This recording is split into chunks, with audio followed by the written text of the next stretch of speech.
Good afternoon, everyone. I'd like to call the meeting of council to order. Our clerk today will be Ms. Sheila Gurry, and ask for a procedural motion to proceed in camera. Moved Councillor Bonner, seconded Councillor Thorpe. All those in favor? Any opposed? None. Motion carries. Thank you very much.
Good evening, everyone, and welcome to the February 28th regular meeting of Council. I'd like to first recognize that we are gathered on the traditional territory of the Snuneymuxw First Nation. Our clerk tonight will be Ms. Sheila Gurry, and is obvious, not necessarily the folks at home, but hopefully those who are here. All of Council is present tonight. Councillors Turley and Councillor Brown are appearing electronically as we're pursuing the hybrid model. Tonight's regular meeting of Council will be held in accordance with the Community Charter and Council Procedure Bylaw 2018, number 7272. As the province is now in phase 3 of the reopening plan, question period has been reinstated for those in attendance for agenda items only. The question period sign-up sheet is on the table by the double doors to my left. If during the meeting any member of the gallery has a question regarding an agenda item, please write down your name and the agenda item on the sheet. At the start of question period, I'll call up those who signed up to the podium to address Council. Members who join the meeting electronically after the scheduled start time of the meeting must verbally advise the chair that they are present. I think I can see you all both here. Members disconnecting from the electronic meeting must verbally advise the chair prior to disconnecting. Members must remain muted during the meeting until the chair has permitted them to speak. And if they wish to speak, they must raise their virtual hand and physically motion me. To oppose a motion, members must clearly verbally state they are opposed and raise their hands. Any member wishing to declare a conflict of interest will be put in the virtual waiting room for the duration of the item, and members will be admitted back to the electronic meeting when the item has concluded. And the first item on the agenda is the introduction of late items, Ms. Gurry, and we have a number tonight. Yes, thank you, Your Worship, and I'm sorry for the typo there in your introduction, but good recovery. So for late items this evening, agenda item 8A, Reimagine Nanaimo Phase 3, launch for the draft city plan, adding a PowerPoint presentation. For agenda item 10B6, daytime service in vulnerable populations, we are moving to be separately addressed from the other remaining consent items and adding the following delegations. 1, Amber Harris, 2, Daryl Giorfi, 3, Fred McDonald, and 4, Karen Kuika. And I apologize, there's some difficult names this evening, and I'm terrible at that. I need to rehearse. Then, Your Worship, agenda item 13C, housing agreement application number HA8 for 6030 Lindley Valley Drive, adding the following delegations. Greg Persiani, or Anyi, available for questions and no presentation. David McGrath and Adrian Wong, again, available for questions, but they have no presentation. Agenda item 13D, covenant amendment application number CA16 and development permit application number DP1165 for 3789 and 3801 Shenton Road, adding the following delegation, Ms. Donna Hayes, and again, available for questions and no presentation. And agenda item 13E, development permit application number DP1186 for 5320 Tanya Drive, the following delegation, Brian Kapsuinski, available for questions and no presentation. And that's it, Your Worship. Thank you very much. A motion for adoption of the agenda is amended. Moved Councillor Thorpe, seconded Councillor Bonner. All those in favor? Any opposed? Motion carries. Motion for adoption of the minutes is circulated.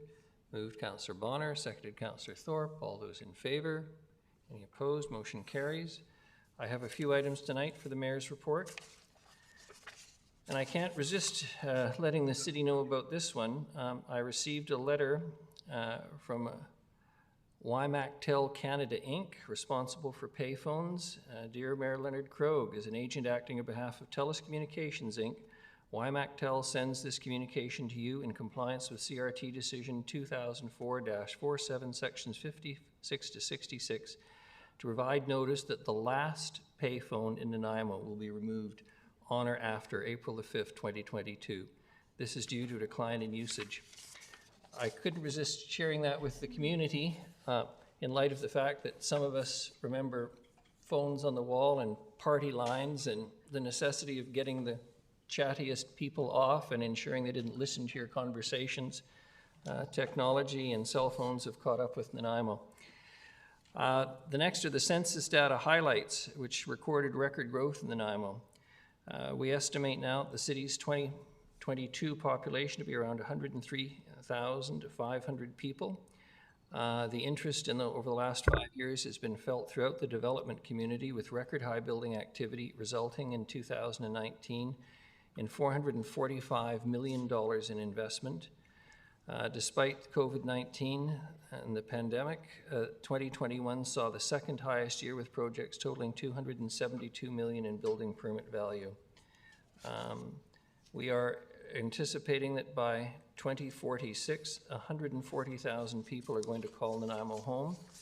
And today has been the public presentation of the Reimagine Nanaimo City Plan document, and I hope all of you will take time to pay attention to that and read it and provide further commentary and advice for your City Council. I'm happy to announce also that a ceremonial tree planting took place on Tuesday, February 15th. 12 Akabono flowering cherry trees were planted in Bowen Park near the Lower Picnic Shelter. Several members of council and representatives from the Seven Potatoes Society, which is the colloquial name for the Vancouver Island Japanese Canadian Cultural Society, were present, along with several other individuals. It marks the 25th anniversary of the Nanaimo and Saitama City becoming friendship cities in 1996. And this project has been endorsed by Saitama's City Mayor Hayato Shimizu. So a positive addition of beauty to beautiful Bowen Park. I'm also very pleased to announce, if you weren't paying attention, that the city is celebrating the excellence in culture with the Culture and Heritage Awards for 2022. They include Brendan Lee Satish Tang, who will receive the Excellence in Culture Award for his contributions in visual art. Bruce Halliday will be celebrated with an Honor in Culture Award in recognition of his work as the Port Theatre's long-standing General Manager and Director of Programming. And Joy Bremner will receive an Honor in Heritage Award and is recognized for her leadership and dedicated work as a champion of the Mid-Island Métis Nation over the past 2 decades. The final thing I want to say is this, and it's kind of obvious. I don't think there's a person hardly left on the planet tonight who hasn't turned their mind to what's happening in Ukraine. It is particularly difficult for the hundreds of thousands of Canadians of Ukrainian ancestry, many of whom are descended from people who came to colonize the West in the 1890s and at the beginning of the last century.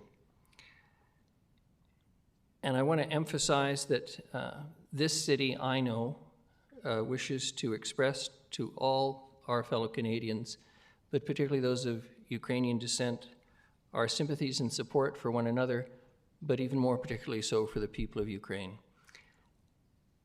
We represent the level of government, and by we I mean this council, who expects a voter turnout of somewhere around 30% or 40% in a good year. And that's always a disappointing figure. The people of Ukraine tonight are fighting for their democracy, literally fighting for their democracy. And so our hearts go out to them and our prayers as they try and secure some of the most basic things which we as a nation have often so taken for granted. The right to vote, the ability to choose your elected leadership, whether you like them or dislike them, whether you support them or don't support them, is one of the triumphs of world history, if you will. And I cannot imagine what it must be like for the people in Ukraine hearing the bombs fall, saying goodbye to their families, staying to fight a far superior army, and an army from a country with which their relationship historically has been one of suppression from time to time, but one of closeness. So on behalf of Council tonight, we say to the people of Ukraine, God save Ukraine. There's nothing to rise and report on, Ms. Gurry. We have a number of presentations tonight. The first is Reimagine Nanaimo Phase 3 launch for the draft city plan. Mr. Lindsay, please. Thank you. Ms. Bhopal Singh coming to the podium. Thank you, Worship, and it's our pleasure to be here this evening in front of Council with the kickoff to Phase 3 of Reimagine, and I'll turn it over in a moment to Ms. Bhopal Singh, who's very much the team lead on this, and I'd like to recognize all the work that she's done and staff have done across the organization to get us to this point. But also, I just want to take a moment and thank the community for the extensive amount of public engagement and input we've had to get us to this point, and also your volunteers on your committees who've also were valuable to us in providing input and will continue to be valuable as we go through this next phase. So part of what we're here for this evening is the kickoff, but very much to give a sense to the community of where they can get access to these materials and how they can provide us further input as we move through the next couple of months here. Ultimately hoping to end with a presentation to council, the final plan in May, but I'll turn it over to Ms. Bopal-Singh. Thank you. Ms. Bopal-Singh, welcome. Thank you, Council. And good evening to everyone who's in the audience and watching, as well as Council. So I'm taking a breath because it's hard to follow up on your speech there. So we are launching phase 3 of Reimagine, which involves a draft city plan that is out for the community to give input on. And I would like to perhaps echo Ms. Lindsay's gratitude to the community for giving as much feedback as they have. This has been the largest community engagement process I've ever been involved in, and certainly the largest, I think, for my team in terms of the number of people who have, during a very tough COVID year, come out and given their feedback. And we're very grateful for that. And we're now coming back out to the community today to ask the community to take a look at what we've drafted, see if it reflects what we've heard from them, what they've told us, balancing that with some of the technical input that we've got around climate change and some of those other pieces that Council have been receiving over the last 2 years. So I realize that this presentation really focuses on the launch. And for those of you who weren't with Council earlier at 2 o'clock, we went through the structure of the plan. So I'm going to hold it up so you see what it looks like. It's a small 300-page document. But I want to remind the community this is a very graphic document. Council saw earlier a big stack of documents that it replaces. So at 300 pages with a lot of images, maps, and graphics, it is actually an effective integration of several plans, including our official community plan that we're required to do under the Local Government Act, our Parks, Recreation, and Culture plan being updated from 2005, our Transportation Master Plan from 2014. It also serves as our active mobility plan, and for community, that mobility means walking, biking, rolling, and pedestrian and transit-friendly options, our climate action and resiliency plan, and last but not least, our accessibility and inclusion plan, helping us meet the requirements of the BC Accessibility Act that came into place in the summer of 2021. So with that, I'm going to spend just a few minutes running through the phase 3 engagement materials, hopefully encouraging members of the community who came out literally in the thousands to give input during phase 1 and 2 to get back involved and take a look at this more in-depth document that reflects their input. And then also the next steps and timelines. So where are we at? We are at phase 3. So we've gone through phase 1, which was gathering ideas from the community. Phase 2, looking at the different options for our community in terms of different land use scenarios and different directions. And now phase 3, developing plans. And one of the things that we mentioned earlier to Council at the GPC is when we started this process, we weren't sure if we were going to end up with one large plan or one large plan with some smaller plans alongside it. So this was a bit of an experiment. For those who maybe haven't been with other local governments, we have yet to find another local government in Canada who's attempted to do something like this, and not only do something like this, but to attempt it during, a really challenging time for our community through a pandemic.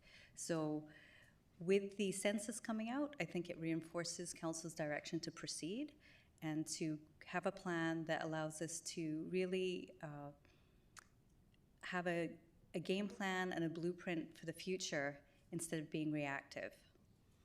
So this is the previous engagement and a bit of a summary of all the different surveys and inputs that we've had feeding into this. And, oh, this one actually moves. I have to thank Councillor Bonner because we did take your feedback and we adjusted our moon landing to reflect your feedback from a prior presentation. So thank you for that sensitivity. So we're launching tomorrow on March 1st, and I'm nicely surprised that this actually, graphic actually moves. And then with engagement closes on April 8th. So we have a media release going out tomorrow. We had a pre-press release last week, so there'll be some media timed with that coming out for tomorrow. And then on our Get Involved page, where we have many people already signed up, we've alerted those already signed up of what's coming tomorrow. And tomorrow, people will get the opportunity to see the engagement materials I'm about to run through today. So the other thing about the city plan is the PDF document allows for linkages, and we use a very graphic method of having icons in the top corners that match the different themes, and then at the bottom, all the different link policies allow somebody to check where within the document there are related sections. It's a very visual plan. It is our land use plan. That's an important component of what we're required to do in the Local Government Act.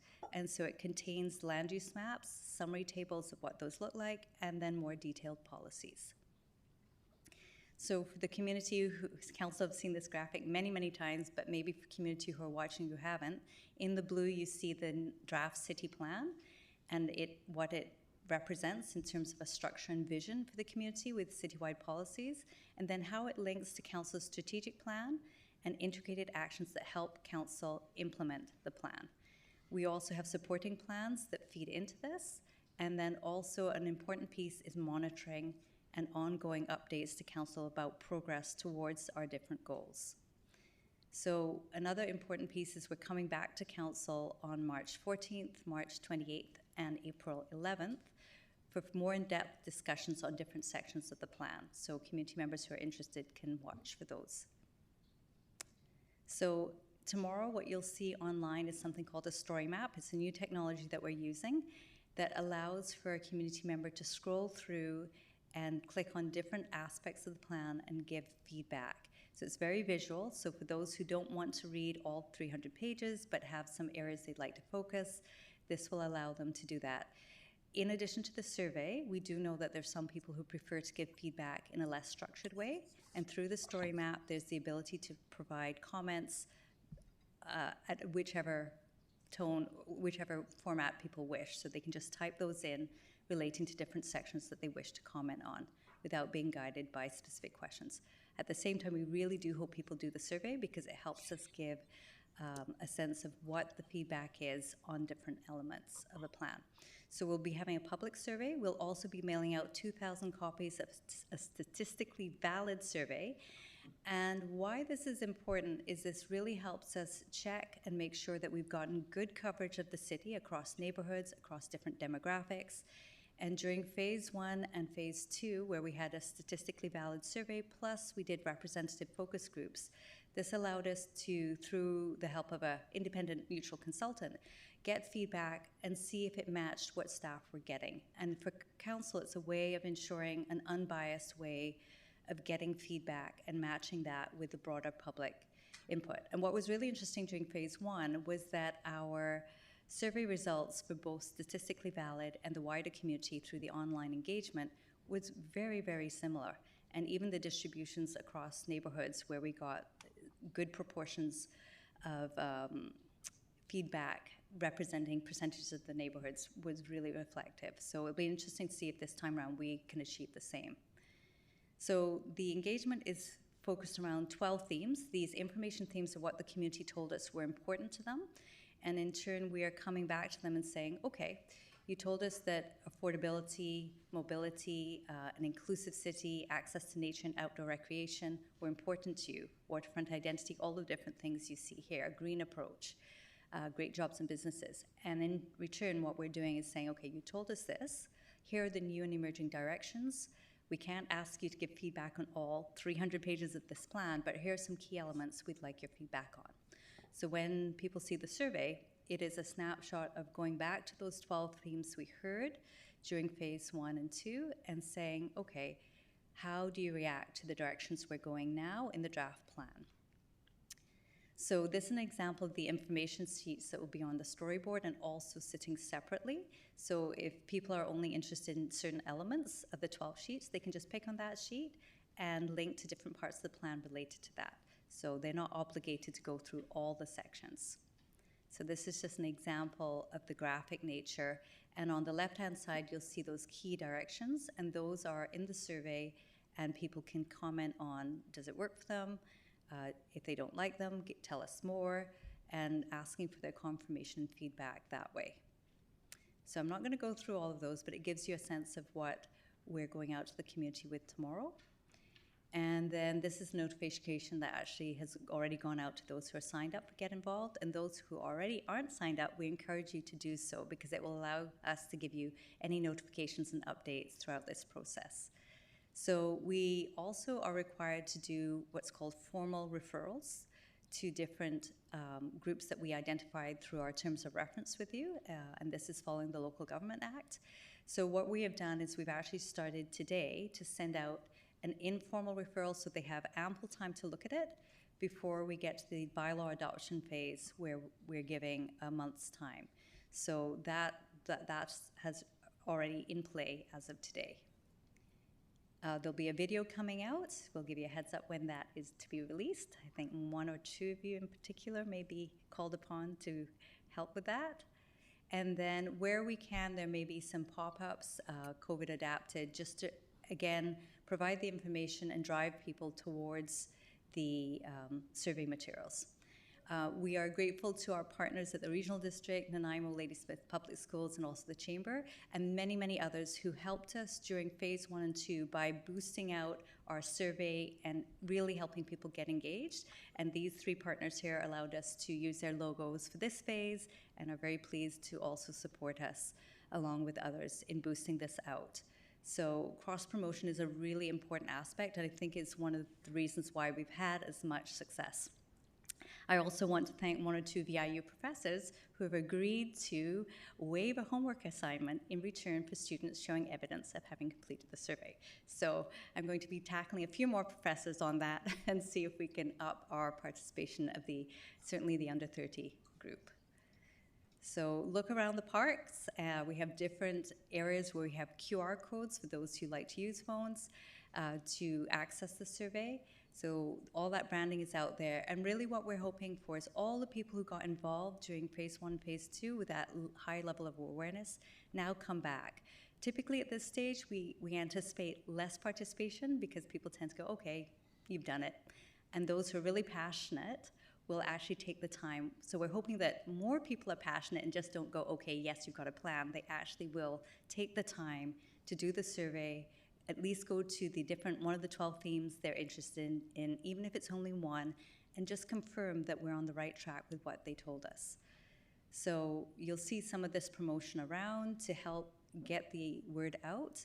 But really, I do think word of mouth and our social capital with our different community groups, whether it's the Neighborhood Network Association, the Chamber, all the different sports groups, is really a big help. And to everybody listening, if you can get 10 people to do the survey, you will really help boost civic participation in the next 25 years of our city. So we are also really grateful to our committees. We have the Environment Committee. Our next meeting with them is on March 9th. We also have the Advisory Committee on Accessibility and Inclusiveness on March 23rd. And these 2 committees have been important pieces supporting Council's work as a steering committee. And so we are counting on them to also help support us in the next few weeks as we look in depth at this plan. And so there you see the future, some of our last year's grads who are going to inherit the results of this planning process. So if you have kids at home, encourage them to do the survey with you or to do it on their own if they're old enough. And again, the school district were amazing. They actually had, I think, every pack sent out on the newsletter a link to our survey. And I know that that really helped us reach a wider diversity of families across the city. So the other thing is we do know that there are people for whom online access to surveys and big documents is really can be a challenge. And so anybody who is finding our materials a challenge can phone us and we can find ways of getting information to them. We've had some community members in the past, not too many, who've asked us to drop off or to mail survey information to them if they, for example, didn't get one through the Statistically Valid. If anybody gets a statistically valid survey, we need a minimum of 400 responses to be to get a good result, and we did get that last time. So if anybody receives that in the mail, we really ask that you take the time to do it and send it back to us. And then the other important piece I mentioned is the open-ended feedback forms. So if people who don't like giving structured feedback, they can do it through that method as well. So some key points is that we are really seeking to, in this phase, confirm that the draft plan reflects community and council directions, and just keeping on pivoting around COVID. And the interesting thing is that to some degree, I think COVID has actually provided more accessibility to some people who otherwise wouldn't have been engaged pre-COVID during some of the other methods of engagement we've used. So on to next steps and timelines. So we're here on the 28th launching this. We've started the informal referrals as of today. We're coming back to council with at least 3 GPCs, possibly more, depending on how we proceed and work with you. Phase 3 ends, the survey closes at this point on April 8th. We have a tight turnaround time to give feedback to council and come back to you with an engagement summary, and then look at preparing a draft bylaw for council's consideration. So, and then if all goes well and council does consider giving first and second reading to the draft bylaw, we then look at coming back, doing formal referrals as required by the Local Government Act during May and June, aiming to look at a special public hearing in June for council's consideration for reading and adoption on July 4th. So all of this is at the will of council as our steering committee here, and also in your role as council. And so with the aim that's the timeline that we're heading on. So with that, I will close and be happy to take any questions. Thank you very much, Ms. Bhopal Singh. Councillor Armstrong. Thank you. Sorry if this has been asked. It might be for Mr. Lindsay. I'm not sure. But with the Mr. Eby announcing that they're going to introduce legislation and regulatory changes to the way housing is built and where you can put it, et cetera, will that have an impact on our Reimagine Nanaimo? And will we have to look at adjusting it based on those changes? Okay. Through the chair to Councillor Armstrong, because this is a visionary document and the way the policies are structured, there's enough flexibility in there that I think it works well with that direction. I'm not sure if Mr. Lindsay has any other thoughts, but that's from where I stand and what I understand right now. I think we're in good shape. So, but we would probably have to amend our plan to fall in line with what the provincial new legislation and regulatory bodies say, correct? Through your worship to Councillor Armstrong, certainly if these result in changes to the legislation that require local governments to respond, then yes, we may have to go back. Somewhat difficult to answer the question because we don't know the details yet of exactly what the provincial government's contemplating. Some of the discussions that have been made publicly seem to respond more around zoning bylaws and authorities for local governments to make decisions around zoning, but again, we do not have details. So it may be that it's, as Ms. Bhopal is saying, it may not be a policy issue that we have to address. It may be more of a process or zoning bylaw. Thank you. Really unknown at this time. Thank you. Thank you, Councillor Armstrong. Councillor Hibbins. Thank you, Your Worship. Through you to staff, I wasn't able to attend today's earlier meeting, so I have a couple questions and apologize if they've been covered. I understand we're going to continue to have this conversation, but I'm curious if someone who participated could see themselves in the draft plan, and if we have any ability to flag for folks that as a result of this engagement, we've changed direction and are now going in this way. So can you comment on that? Yes, I will try. So with the 12 engagement themes, what we're trying to do is have a section, what we heard, and then here are the key directions we're going. So we're hoping that through that, in our survey, which doesn't focus on every single policy, but it focuses on key directions, that people can see their desires reflected in that. Now, there may be other details, so somebody might have something very specific about the waterfront, or something that, well, we do have that in the survey, but it's quite specific. What they can do is, this is a searchable PDF. They can type in that word and search for where the policy is if they have something really specific that's not coming up clearly to them, or they can phone us and we can guide them to that section. So our hope is this plan integrates things like age-friendly, universal access, equity and inclusivity, a whole bunch of elements, different green directions, access to nature. So we're hoping that all of those 12 different themes and directions are in the plan and that people see something in there that reflects what they want. Now, as you can imagine, with several thousand people with many differing opinions and priorities, through council, we have come to you to test out the emerging directions to see if we're on the right track to put it in the draft.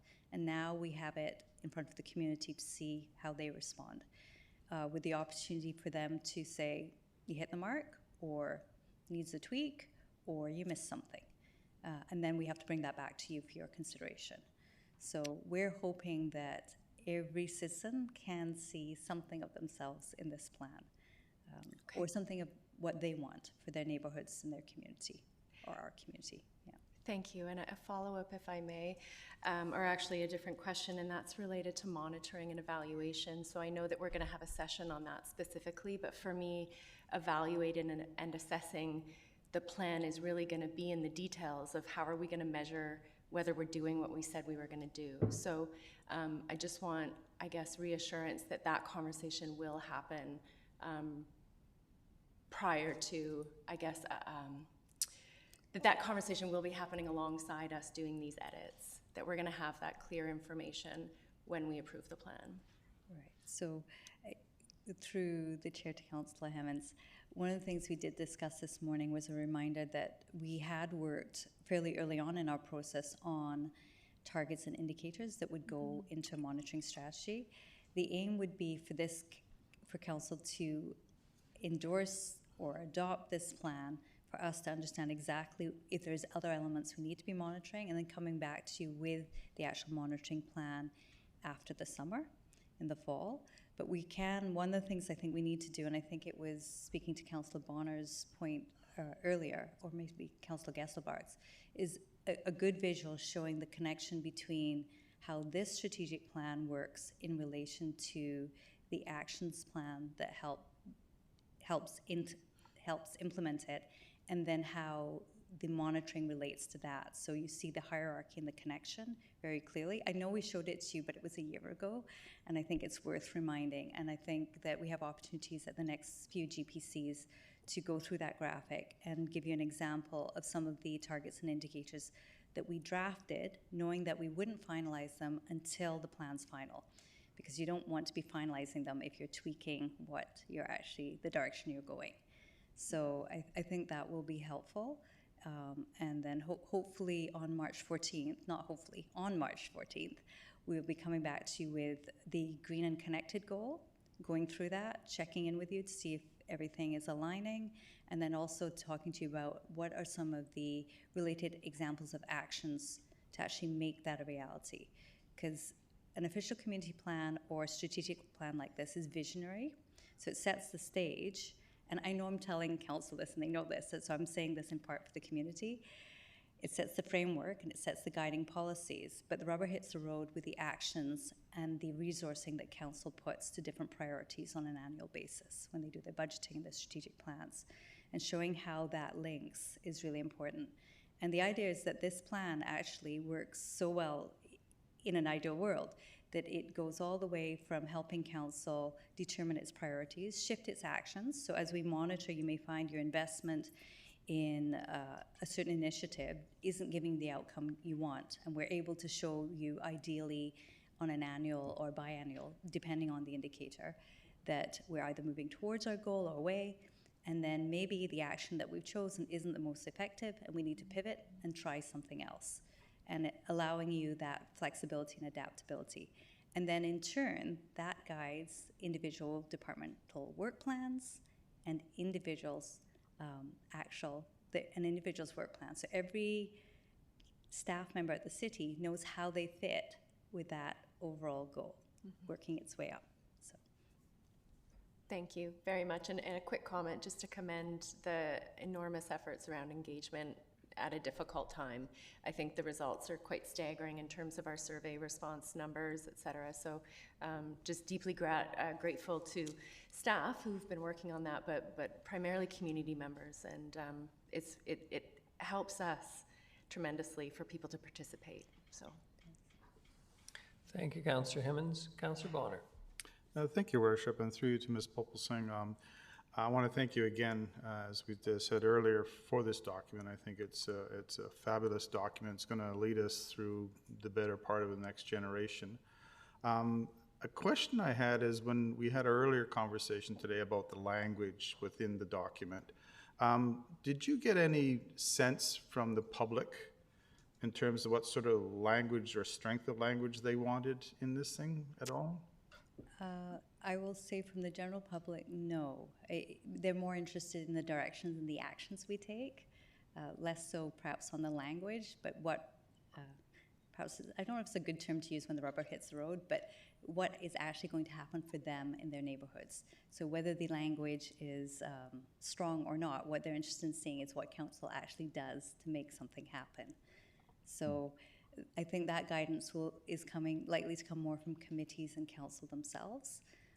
One of the things I would say is when you're looking at a strategic document, you need to keep your language somewhat fluid so you don't tie yourself into almost an action at this level that you may then need to pivot and then come back and have to make more flexible in the future. So it's always a bit of a balance. How do you do that? And then the actions are things that you can really, really get quite specific and drill down on. And that's where you're delivering to the community, whether it's a new service, a new program, a new park, something very definitive.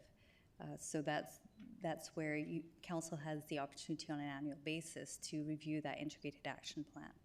And so we're hoping that that's kind of where you see. But in terms of language, that guidance will come, I think, through you. And maybe as we see, you know what, to be fair, once people see words in writing, they have something to respond to.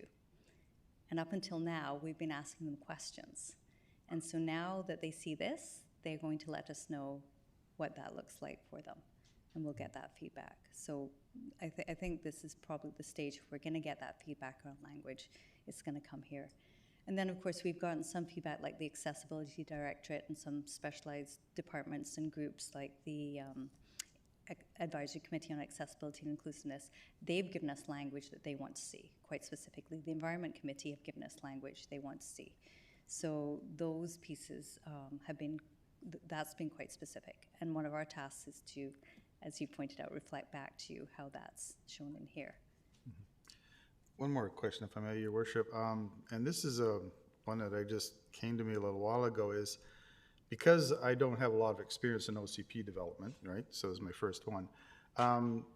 Because we're changing, in theory, some of the areas of what we'd like to see developed there, that opens up the ability to now rezone property that ordinarily would not have been suggested to be rezoned. Like I say, as an example, say we're changing an area that may have been single-family dwelling, and now we want corridor through there. So in past experience of these things, does that open up a plethora of rezoning applications or development or people buying properties for development? Are we expecting that that might happen in the next year or two, or how does these things work after these things get done? Okay, through the chair to Councillor Bonner, this is actually a really great question, and I think a really good one for the wider community. I will say, if this is your first OCP, you've picked probably the most complex and integrated official community plan process to get involved in. So one of the things the community should know is an official community plan is a land use plan that sets a future direction and meets the obligations of a local government to show where future housing is going to be accommodated, future parks, land uses, and it deals with a range of things that are outlined in the Local Government Act to make sure that we're not reactive to change and we're being careful around how we manage our growth and that we plan our servicing to go with that. So that being said, those who maybe took part in Imagine Nanaimo back in the 90s, and then also our 2008 OCP, although we are making shifts, there are actually still a lot of continuation of the existing types of land uses that we had in 2008. So it's not like a complete overhaul where we anticipate that we're opening up new areas for growth that weren't. We're actually building on the existing structure of the city. So we have our 7 town centers focusing on downtown, then we have Woodgrove, and then we go all the way down through to Chase River. but we're building on those existing commercial areas, and we're increasing and enhancing opportunities there. So in terms of the relationship, you're right, there may be some shifts, so there may be some areas where we have expanded the ability to have more modest density in some areas or greater density in others, like our town centers. And what that does is it sets the stage. One of the things is when a council considers a land use proposal, it must be consistent with the official community plan. So you could have a zone that, for example, allows for a residential use, and it could be multifamily. And then the official community plan could have an overarching land use designation that allows for mixed use, allows for commercial and multifamily. And so if a zoning comes along for that property that is currently zoned for residential, and the owner says, you know what, I want to do industrial, our job and your job as council is to look at, we come to you and say, okay, your future 25-year plan says that this area is desired for a mixed-use development. This person's suggesting industrial, which is not consistent, and it's not consistent with any adjacent land uses. And typically as professionals, we will come to you and say, we don't recommend supporting this. And so in that way, it has to be consistent. Now, if the person was coming along saying, you know what, I want to rezone from this residential use to one that is allows me to have some commercial and some offices, that would be consistent, and the rezoning could be supported through that. So it's just explaining to the community that there's two different levels, and sometimes people think that this high-level document is detailed like zoning. It's not. It sets the framework and a guidance for council when you consider future land use that you want. You think of zoning as helping implement what we're trying to achieve with more sustainable, viable communities. I don't know if that helps. And I went a little bit beyond for the wider community, knowing that you know a little bit more, so. Okay, appreciate it. Thank you. Thank you very much. Seeing no further questions, Ms. Bopal Singh, thank you. Thank you. The next is the building permit function review update. Mr. Lindsay, please.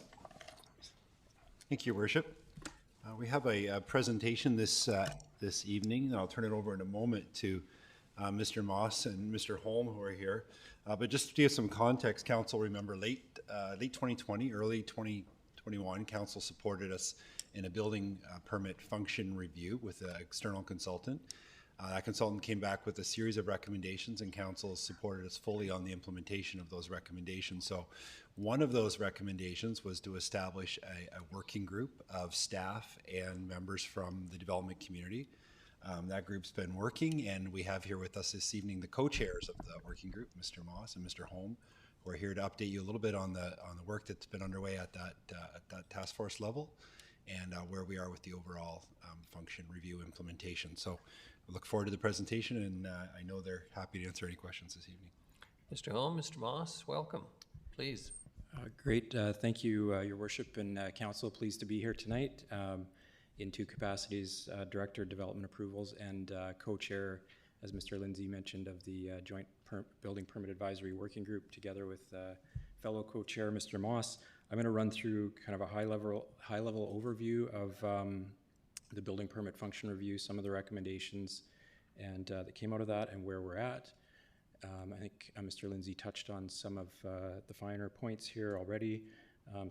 Recommendations endorsed by Council from an independent review in April 2021 that have guided initiatives that are underway towards improving the building permit function at the city to address some of the challenges that obviously we're facing with record high development activity as the mayor has, Your Worship, indicated in the mayor's report earlier. So that's sort of the foundation of where we're coming to you from. So obviously, key to the objectives the consultant was considering in the review is to reduce building permit timelines overall, while embracing new approaches to managing risk and limiting the city's liability. The city has an important role, obviously, in public safety and building permitting, but we also have a responsibility to make sure our permitting approvals are as efficient as possible, We have, as Ms. Bhopal Singh mentioned, we're planning for 40,000 people in the city plan process, and we're rapidly growing, as indicated by StatsCan information released recently. Critical, though, in making improvements, the consultant was looking at opportunities to engage with industry and engage staff in identifying issues and designing solutions in order to be successful. I think that's a critical element that Mr. Moss will be speaking more to later, but I'll do a quick overview here of some of the other items, the recommendations, and some of the other items the consultant recommended that we pursue. So the fast track program, I won't say too much about that. That's an area that Mr. Moss is going to touch on, but residential and tenant improvements, these are the consultant's recommendations here. A development of a fast track permit working group, and I'll go into a little bit more detail on some of these later. Approved professional pilot program, joint building permit advisory working group, which we're here collectively to represent tonight. Investments in technology, internal service agreement on referrals, and some cost recovery options that we're pursuing, and I'll touch on those. So first up, the fast track permit group. So with council's endorsement of approval for funding for additional positions as of July 1st, we've established a fast track permitting group. It consists of 2 staff members, a supervisor, and a building official in that area.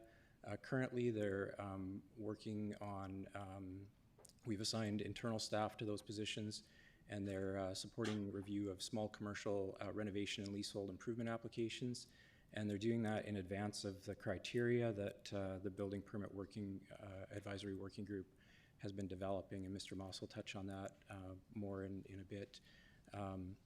So just as a highlight, so this is sort of working on an ad hoc basis on fast tracking permits at the moment, and typically what's happened is some of these critical smaller tenant improvement and small commercial applications have gotten mixed up and dragged out timeline-wise with complex commercial building permit applications, and typically those would timelines would range 3 to 4 months generally previously for those types of applications, and not serving our customers well in that regard. There's a number of challenges there's reasons why, and a number of challenges around that Mr. Moss will touch on in a bit, but currently on an ad hoc basis, the fast track permit working group is looking at about 7 weeks to approve those types of applications, and we're improving on that with the establishment of the formalization of the fast track program that Mr. Moss will touch on. That's just a quick overview of the fast track group that's been formed. You can see this is just a quick overview of the building permit inspections function within the city, and you can see in blue there, that's the addition of the fast track working group, or the permitting section that's been added there. Thank you to council's support for that. It's already making a difference, and with some of the work we're doing collectively with industry, you're going to see bigger improvements. As well, the consultant recommended opportunities to offset costs and to look at grant opportunities that were available. Thank you to the province for its development approval process review related grants, and the city was successful in receiving a $500,000 grant to achieve a number of initiatives that are underway. Critical, and you can see at the top of the list, investments in technology. I'll touch on that in a little bit. Building permit function review implementation. We've got some support from a consultant in getting the working group up and running. We'll touch on that in a little bit. A current planning process review, and as well a variety of items that have been lumped together as development approvals improvements overall. So I'll just touch briefly on a couple of these at a higher level. So investments in technology was a key area that the consultant recommended that we the city needs to focus on. Desired outcomes around that are an improved online application portal. We've been challenged with the COVID pandemic and switching to an online portal, which we've developed in-house on the fly, which has served the purpose, but is not serving us as well as it could. Which part of the desired outcomes in looking to a new system is moving towards more transparency in process, with opportunities for online payment and importantly, to transparency, permit tracking, and dashboard systems for applicants online, as well as different filters through online systems that we can help to ensure that we get higher quality applications. And Mr. Moss will speak to the importance of some of that in a little bit as well, I think. So at this point, there's an internal steering committee that's been formed that is working on getting an RFP out. It's underway at the moment. We've done an RFI, or request for information, which is basically a survey of the different options that software providers have, different opportunities that we may pursue, and improvements that software providers were able to highlight to us through that process. So that was quite informative. IT staff have been very supportive of helping us through this process, and there's definitely a lot of work to do there. I'd be remiss if I didn't mention that it will be challenging adapting, adjusting, implementing a new system, but there's definitely big rewards to reap there, and we've got great support in doing that. I'll just touch a little bit on the Joint Building Permit Advisory Working Group, what it is, and what it's mandated to do. It's an advisory body, a joint body that's industry and staff included in that group. 5 city staff identified to participate, myself, Darcy Fox, manager of building inspections, as well as other key staff in his group.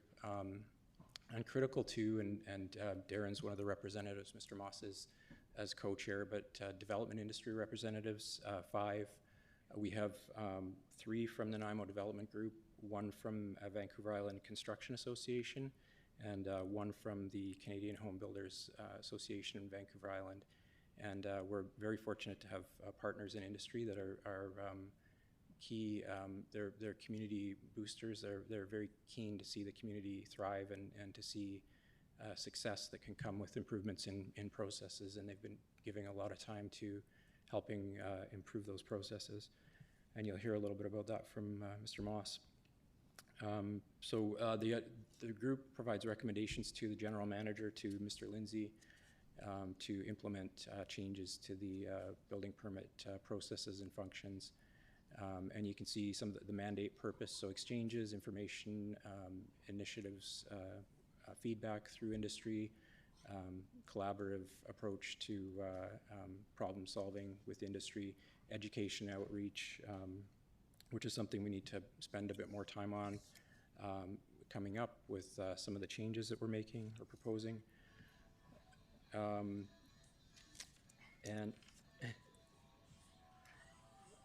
so, Points at Bill.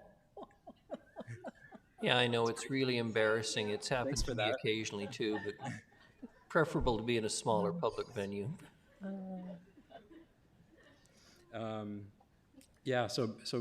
Very briefly, and then I'll turn it over to Mr. Moss, but so at the moment, we did have help from a consultant in establishing terms of reference and draft criteria for the working group on a couple of priority initiatives. Those are development of a fast-track residential program, importantly, and Mr. Moss will touch on this, fast-track tenant improvement program, and then we're working towards a complex building pilot project, and as well developing the criteria around those different programs and working through issues and solutions towards implementing those programs. So with that, I'll turn it over to to Mr. Moss to provide an update on where the working group is at with some of these initiatives, what we've achieved, and what we're working towards together. And thank you for your time. I'll be available to answer questions. Thanks. Thank you very much, Mr. Holm. Mr. Moss, please. Good evening. I'm still trying to figure out the Mr. Moss Darren thing, because as you guys know, I'm more Darren than my dad, but thank you, Mr. Holm, for the great background information and setting the stage as to why this working group has come into existence. I think it's worth noting that this working group really is a formalization of kind of an interest on both sides, municipal and the development community, over the last 4 years to work collaboratively together. And I think most of council knows we've been pushing the envelope a little bit on that and trying to set a new stage for that conversation. I think we believe that there's a lot of potential in our community and a lot of intelligence experience in our community that when working together collaboratively, we can come up with some very resilient and probably long-term sustainable programs that will help realize some of the planning initiatives you guys are putting in place with Reimagine and IMO. So this working group, we met for the first time late August last year, and we came together under the recommendations of Mr. Alan Nielsen's report and the strength of your guys' recommendation to move forward. And we've been working together collaboratively since that date to further a couple of initiatives and set the stage work of a strong community and municipally collaborative committee to take on some very challenging topics. Happy to say that everyone is still there around the table, and while there's been some raised voices, there's been no fist fights or anything else yet, and I think that the group is still working very collaboratively together and coming up with there's a very thoughtful conversation and some good, strong policies around how to achieve these goals. We've actually also happy to say that we, as Mr. Nielsen wanted, we're now working with very little input from him. He doesn't have to mediate the conversations. It's a functional group on its own, and we're enjoying that process. The other thing we've been able to achieve is through the connections with the development community and the staff, we've been able to reach out to the professional community to get technical input as we want to tighten up some of our policies, and had great response on that. So just being able to reach out and ask for favors, get some good, strong feedback on the technical issues has been very helpful as well.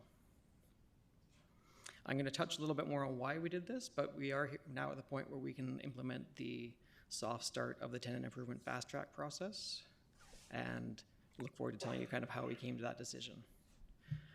As Mr. Holm indicated, we were given a list of tasks to work on as a group, and our first choice was to figure out where to spend the effort first. We thought the fast track programs were the ones to focus on to start with, because they had the biggest bang for the buck kind of thing, and they set the stage for the remaining challenges that we get to work on together in the future. So fast tracks, there's residential fast tracks, and then there was the idea of a fast track for tenant improvements. When we met back in August and September, we had a good chat around residential permitting times, what projects needed to move faster than a full single-family dwelling. And at that time, it was sort of 4 to 6 weeks for a residential permit to flow through the system. The staff was already working on fast-tracking small deck permits, fire damage, other small issues. And so the working group's thought at that point was that probably wasn't the highest priority, given where the city was coming out of COVID and what we're hearing from the business community.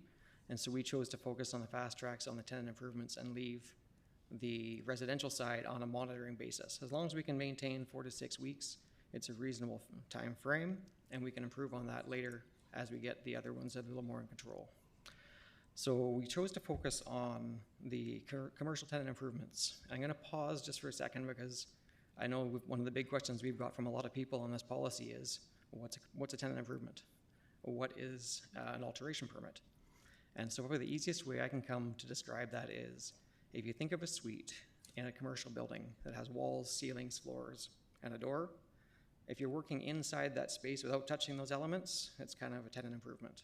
Once you're trying to do something a little more complex by moving fire separations and walls and floors and doors and changing exiting, then it becomes a more complex alteration. So what we're mostly talking about today is those tenant improvements. It's someone coming in, they've signed a lease, they want to get their floor plan in, they want to get their permit out, and they want to get their doors open. They're not doing the more complicated alterations. So once we sort of honed in on that decision, that's where we're going to start. we wanted to accomplish two things. One, we wanted to be able to help people who are signing leases, trying to open new businesses as COVID gets going, kind of opens up the doors. We wanted to be able to get them open quickly. And we also realized that all the policies and decisions we're going to put in place as part of the fast track tenant improvements is going to bolster our ability to deal with more complex buildings. But we get to build the relationship on the strength of that working group as we work through the simpler tenant improvements rather than taking on the beast of complex Part 3 buildings. So some of the key elements of this, the fast track program for tenant improvements will be optional. The intention is to give applicants the option to apply to this stream if they choose to and if they meet the criteria. We're not going to be focused on penalizing people. We want to be making this very much an option to tighten up the development permit, the development community's plans to achieve a faster permit turnaround time. Early in our conversations, we realized that we've talked about this before, but there's lots of constraints that are not going away for municipal staff. We can't just magically make a bunch more talented people appear. And on the development side, we need to improve the situation. And so both sides acknowledged that we had to make concessions on either side to work together to make this a more sustainable solution. So on the staffing side, Mr. Holm has talked on it. There's been adjustments to the staffing, a reprioritization of staff allocations, and good discussion with different departments to make sure that the key elements that make for a successful flow through this permitting process are checked off early so we don't get them coming back late in the process and sending us back to the starting point. From the development community side, we've acknowledged that to achieve that and keep it efficient, we need to do a better job of handing in permit applications that are clean, well thought out, and well documented, so that the reviewers aren't spending their time looking for the information. They're just verifying that the information has been adequately assessed and that the code has been followed. We also wanted to make sure that we were providing a transition. This is going to be a change, and we want to make sure that we're giving people a chance to learn it and to support them through that. So for the Soft Start program, there will be education pieces that go out to the development community and consultants, and there will be extra staff time to make sure that we're sort of working people through the system. It's not just going to be a hard gate, yes, no, bye-bye. We're going to try to make sure that we work with people to, if they meet the criteria, that they learn the criteria and that they can be more efficient the second time they go through it. I believe, this is something that's probably not everyone on the development community is going to agree with me on, it's important that if we're going to make these new programs a success, that everyone buy into the process. So if there's an ability to make a clean application through the proper streams and achieve your permit inside of the 15-day turnaround time, it's important that we aren't circumventing that system at any level. So we want to make sure that development community staff and council are all aligned on this when we bring it online, so that there are no sort of sideswiping or loopholes or backdoors, that kind of stuff. Because the system needs to work, and staff needs to have the ability to turn away incomplete applications.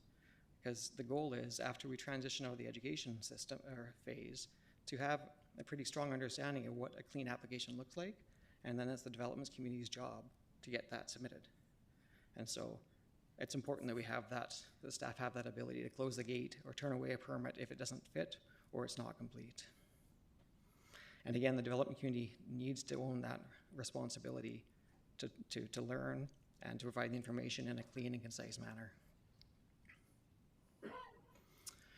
So we tried to set the criteria up to be as clean as possible, and we won't get into all the complexity of the checklist today, but at the essence of it, all tenant improvements are able to be applied for under the fast track permit, with the exception of 3 occupancy types.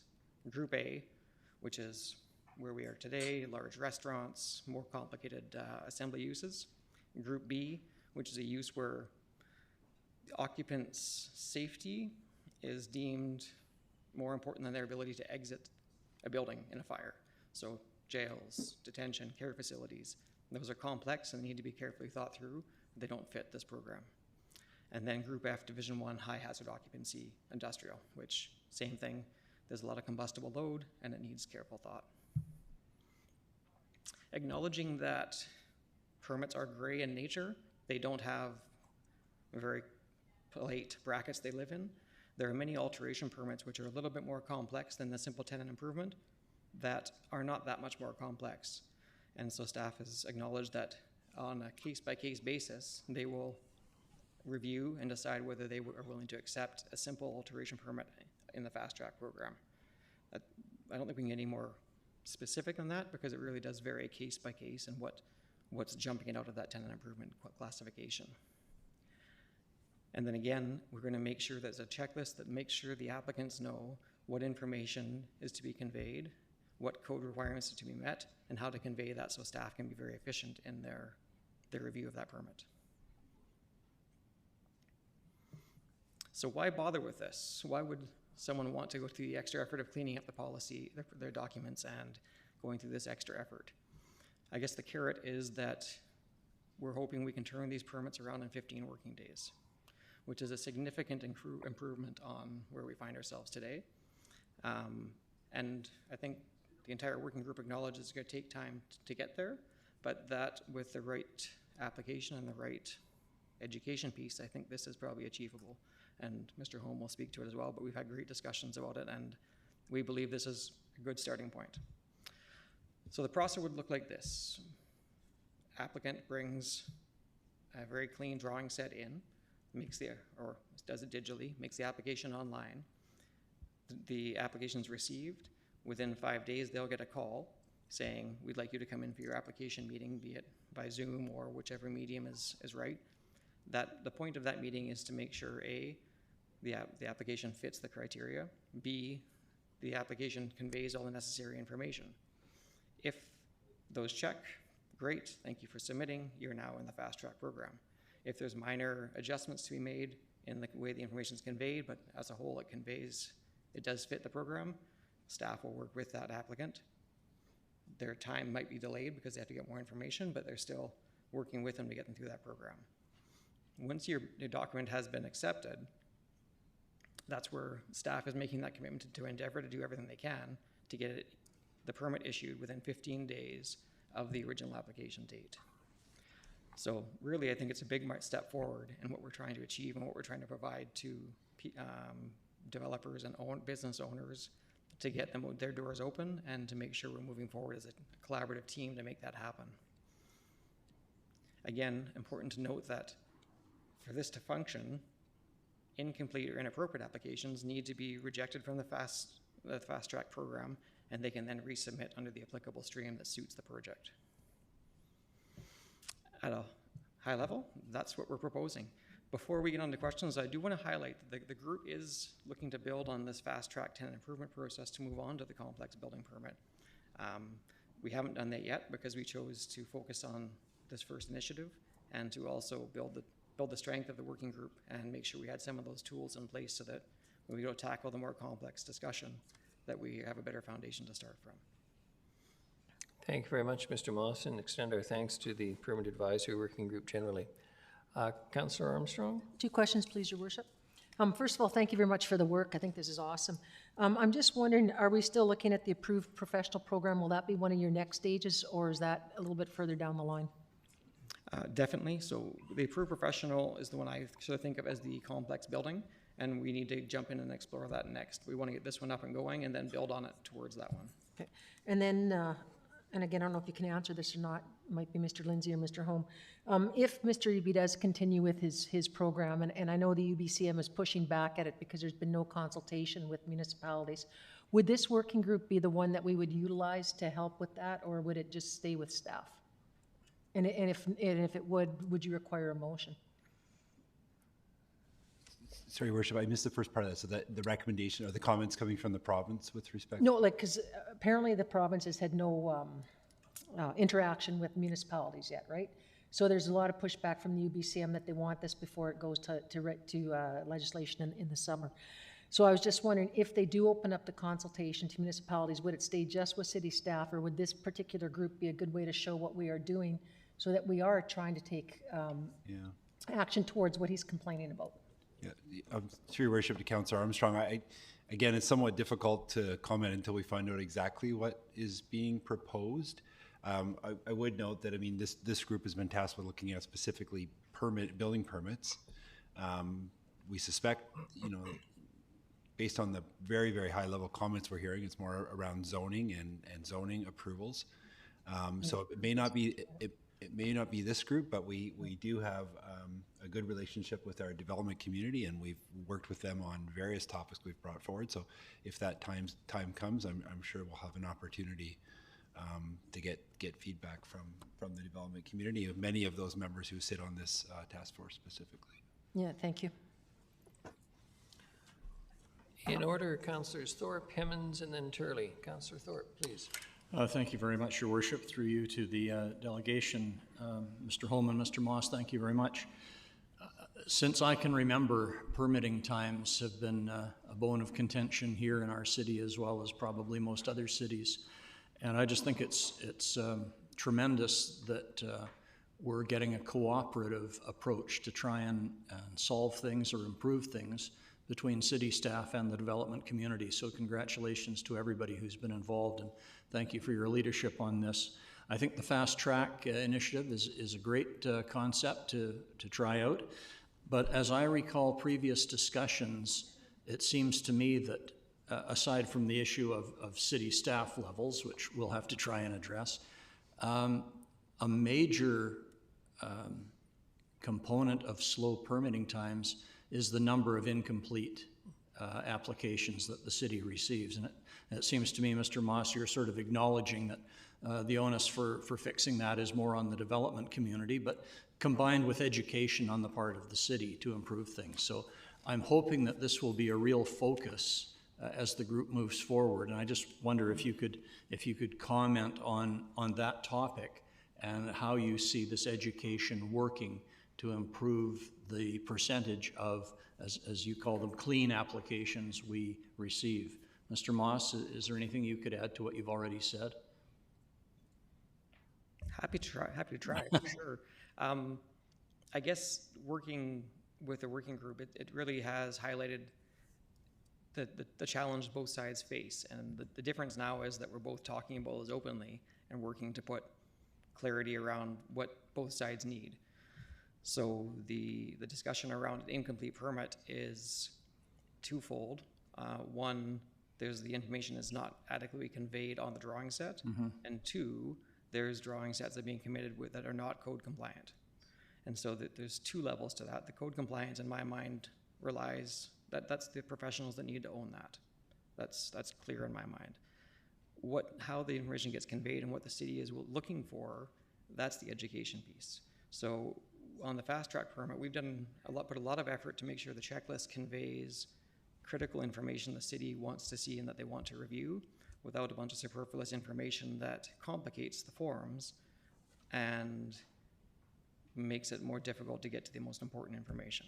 So I think the education piece is around that, making sure the applicants know what is the important information versus what isn't important, and that is clearly conveyed.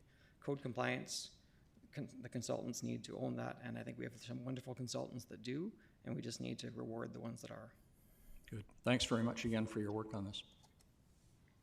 Thank you, Councillor Thorpe. Councillor Hemmons. Thank you, Your Worship, and thank you for the update. This is good work to see going forward. I'm happy to see the progress. Mr. Moss, you emphasized in your presentation that the Fast Track program will be optional. Why would someone not opt in to the Fast Track program? I think it's important to acknowledge that the city still is very much a service provider, and our job is to provide service to our public, and not every tenant improvement is going to have an architect and a mechanical engineer on it. So if I'm modifying my counter so that I can better service my clientele, but I don't have the ability to draw the drawings or know the code, that might fit in the traditional alterations permit, because staff then has a little additional time to work through that. So I think it's really important that we don't close the door on that, but we leave it open for those who want to engage the professionals who have the experience to create that cleaner package. Okay, thank you. Please. Yeah, thank you. I'll just maybe follow up through your worship. At the moment, we're not able to reward the professionals that are doing sort of a higher level of effort.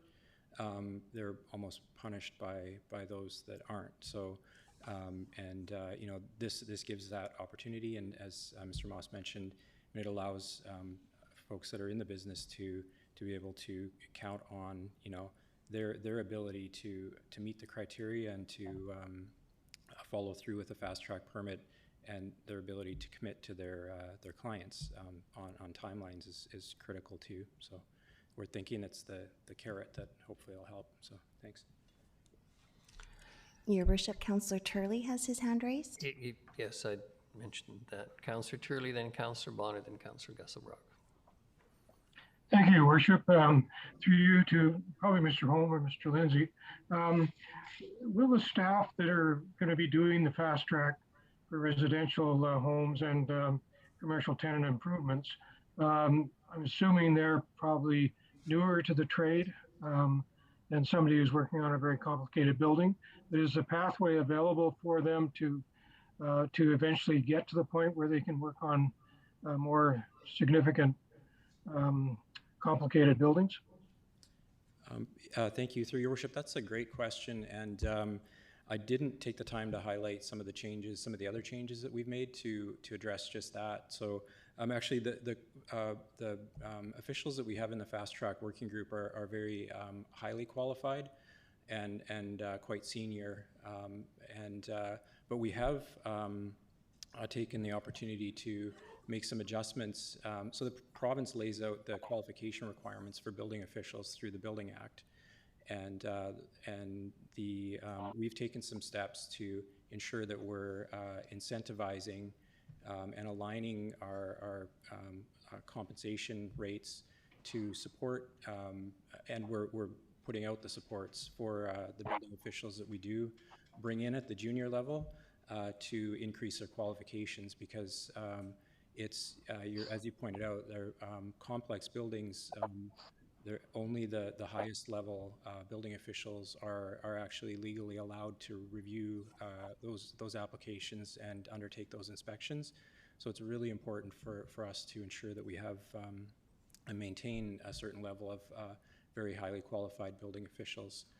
Some communities have actually struggled to the point where they don't have building officials with the qualifications necessary to review and issue those permits, and we're very fortunate in the officials that we have in place, and we're working on systems to make sure that we attract, and we've been successful in that, and retain and promote building officials to come up through the ranks and get those qualifications. So that's a great question. Thank you. Thank you. Councillor Bonner. Thank you, Worship. I have a couple of little questions, but first of all, I'd like to thank Mr. Moss. You came in front of council quite some time ago, and you had some legitimate complaints, and you were quite within your rights to make these, and we're glad you did. But the difference was you then came forward, and I'm guessing on your own dime, to help solve the problem. And I think that is a clear indication of a citizen who is working for the better part of our community, so thank you very much for that. My questions is actually minor in terms of, I understand where we're going with this, and I look forward to the more complex stream that is going to be coming forward. For residential building permits, is that everything from a complete house to a bathroom, like you want to put a new bathroom? So that's covered under that simple low-risk ones? Through your worship, yeah, that's correct. At the moment, the focus we took was on tenant improvement applications. So those are commercial in nature, but we will be keeping an eye on the residential track and looking for opportunities there. There are, I think Mr. Moss touched on, there are times that we do look to fast track some of the simpler permit applications as we are able to on the residential side. And for instance, if there are situations where, say, a building's been damaged by fire or a vehicle impact or such things that have happened, I'm sure council can think of a few examples recently, we'll make sure we prioritize and fast track those as well, but on the residential side. But the focus right now on this program that the working group is working on is the tenant improvement fast track. The other question similar to that one was when we were talking about a clean application being able to be accepted and move through. Having done this once or twice before, my applications were probably not clean, because like we're writing on a piece of paper and I'm drawing with a ruler, so it's, yeah, I mean, we got it through. It was inspected and everything. The point is there's probably a lot of folks out there that just want to put in a new bathroom, or they want to put in a bedroom, or something along those lines, or a new door. And they're going to come in with things scribbled on a piece of paper, right? So how are we dealing with those? Because that's definitely not a clean, necessarily application. Thanks. Another great question, through your worship. Of course, we'll accommodate those, but they generally won't likely end up in the fast track program, and maybe time isn't as, I mean, obviously we'll do our best to help them through as efficiently as possible, but, and maybe time isn't as critical to them, but it would be for somebody that's, doing this regularly. But of course, we'll do our best to accommodate those as well. Okay. A little one more, so thank you, Your Worship. The other thing is, how are we going to know that we're being successful here, other than the fact that we'll be able to say, yes, building permits are getting done quicker? Are we going to be getting regular reports how this is going? I'm guessing the committee itself will be keeping an eye on this. Yes, we'll be monitoring, and we're setting up processes to monitor, especially the newly implemented programs, to make sure that we're meeting our target timelines. Okay, thank you. Your Worship, can I I just... just want to add one thing, if I may, Worship. On that piece, I think Mr. Holm talked on the technological change that's being taken.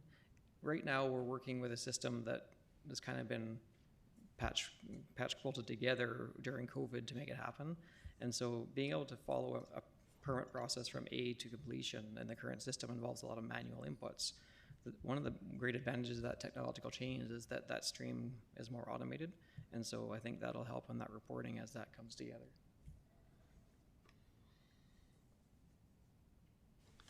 Mr. Moss said what I was going to say, so I can be quiet. Finally, I get one. Great minds think alike, Mr. Lindsay. Councillor Gesselbrock, please. Thank you, Worship. Just a question to Mr. Holmes and Mr. Moss. It's great, the collaboration, and looks like things are moving forward. And I'm just curious, are we on track to meet our targets for next October?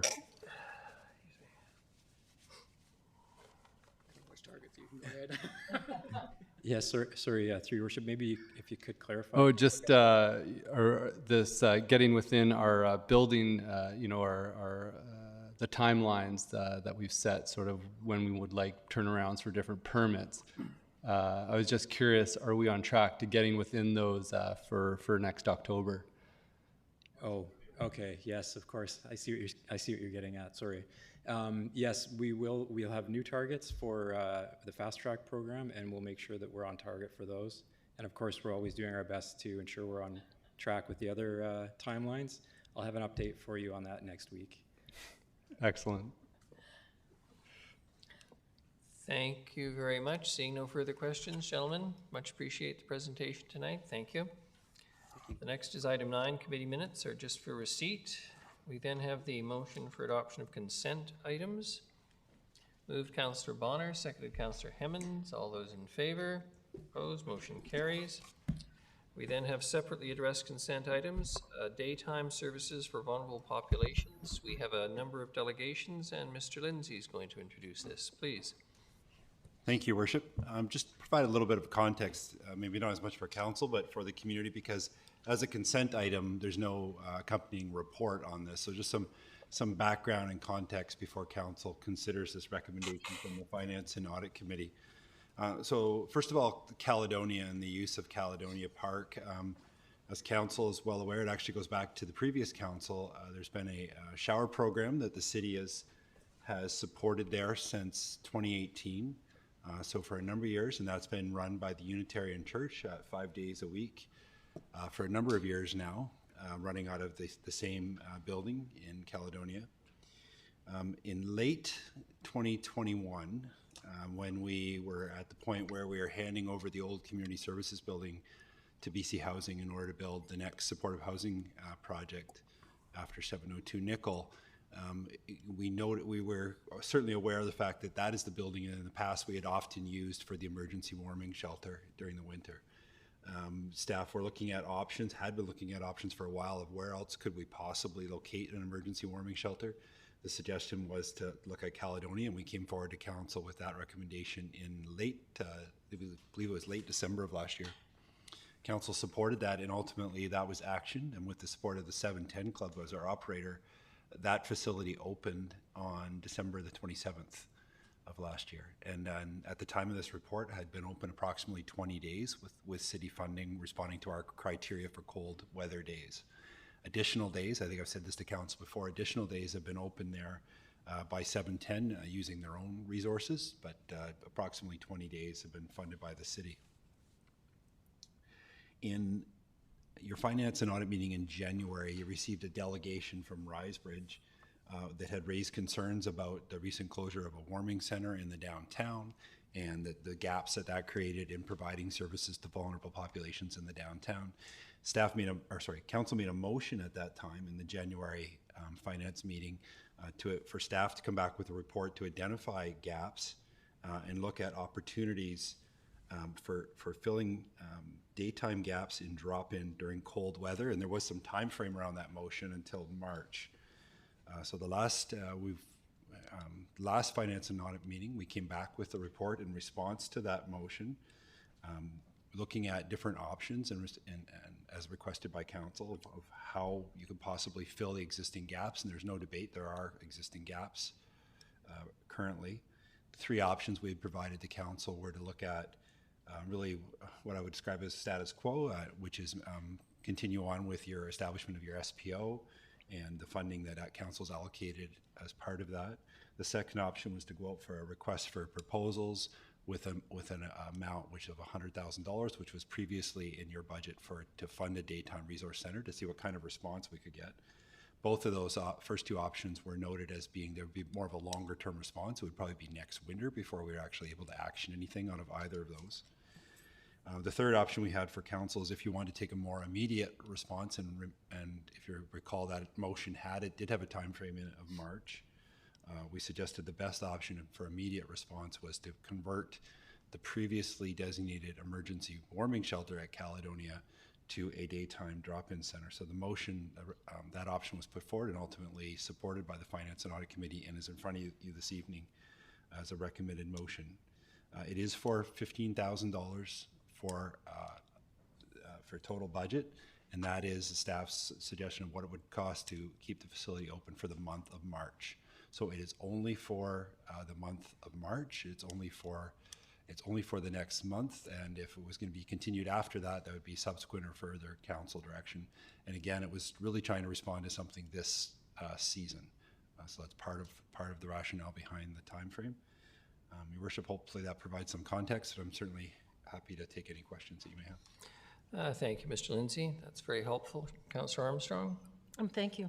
We saw today email coming in that the shower program is very concerned about this. Was there any prior consultation with them before this announcement was made? Ms. Bhopal Singh. Through the chair to Councillor Armstrong, their acting ED / the Unitarian church that runs the shower program, we did let them know about this and made them aware of council's motion.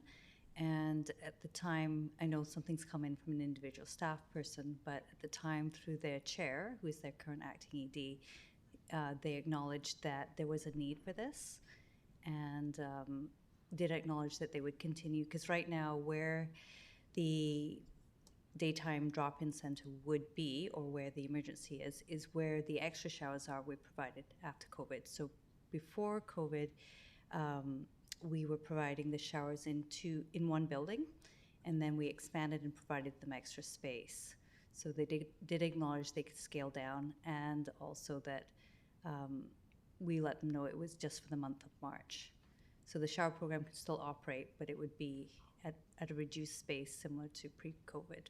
So yes, they were made aware. Yep. And I wasn't at the finance and audit, so I do have a few more questions if that's okay, or would you like me to wait after the delegations? Councillor Armstrong, it might be helpful if you do it now. Okay.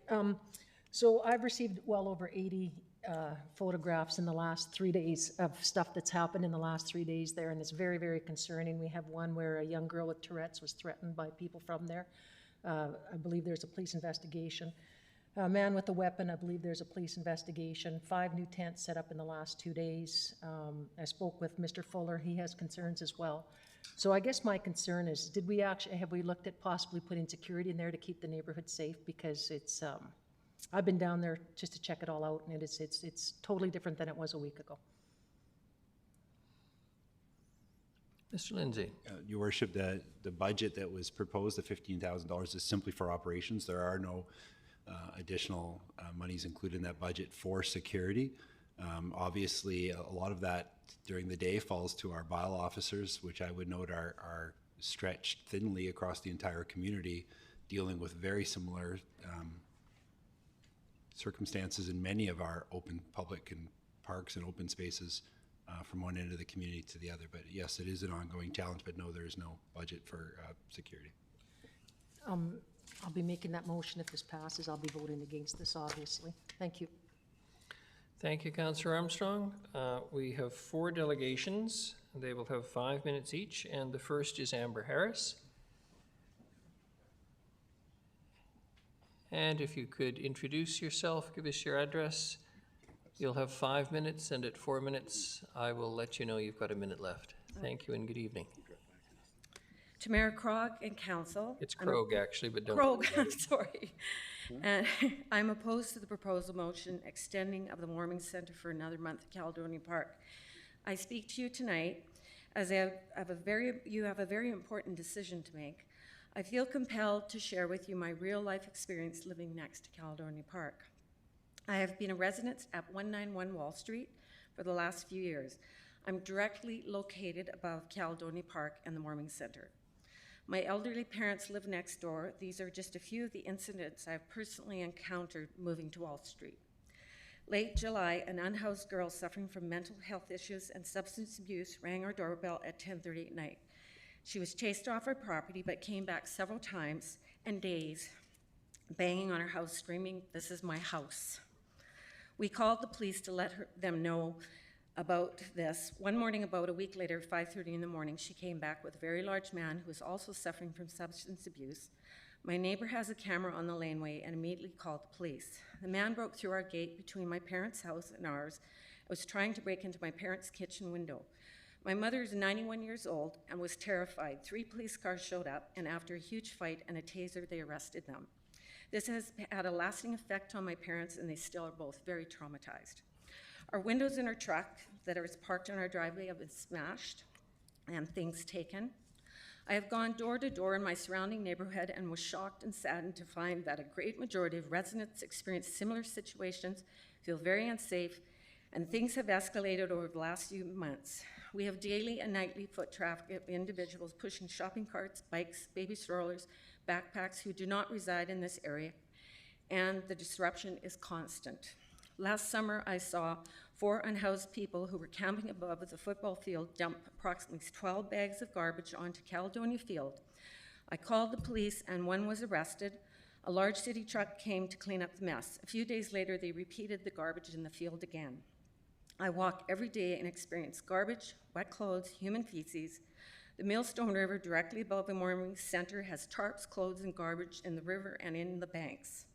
I've seen people suffering mental health and substance abuse pass out on the football field and under the bleachers. I have witnessed individuals lay on the pavement for hours due to substance abuse on the pathway just above the football field where my family and friends frequently walk. I continually see a large motorhome at Caledonia Park. He is known to be a drug dealer. They have recently expanded their camps all along the ridge above the football field and curling rink, and right above Caledonia washrooms, they have set up tents. I have seen used mattresses on the skateboard park and homeless camps not 5 feet from the skateboard park. I called bylaws, and there were needles left all over the ground and stuck in trees. I no longer can open my windows as they burn fires during the winter and the heat of the summer. Last summer, I called the fire department as they set the trees on fire above the Caledonia Field. We are constantly woken up by screams, profanity, and yelling that goes on sometimes for hours. I recently was verbally attacked by someone with a mental problem in Bowen Park, and the same person physically attacked my husband. I spent hours over the last year reporting to bylaws, camps, and calling the police. I no longer feel safe walking from my home to Bowen Park down to the curling rink. I often drive to different parts of the city to walk my dog. We were recently warned by the police officer not to let our dog anywhere near the curling rink, as there is human feces that could kill our dog ingested, as it may contain fentanyl. Over the last few months with COVID easing, the sports field has been more active, and I fear for those who encounter needles on the field and in the stands. The washrooms are a public facility, and the unhoused are constantly around the building. I do realize the challenges we all face, as I spent 6 years helping an unhoused substance abuse girl off the street and become clean. We need preservation of the park and the surrounding areas for the use of recreation and enjoyment for young and old. The excessive sheltering surrounding Caledonia Park has made it unsafe for public use. I feel by extending the use of the warming center, we will increase our park's already fragile problems, as well as the rest of the neighborhood. Thank you for listening. Thank you very much. Any questions for Ms. Harris? Thank you. The next delegation is Daryl Giorfi. Hope I've pronounced that correctly, and if I haven't, you'll correct me.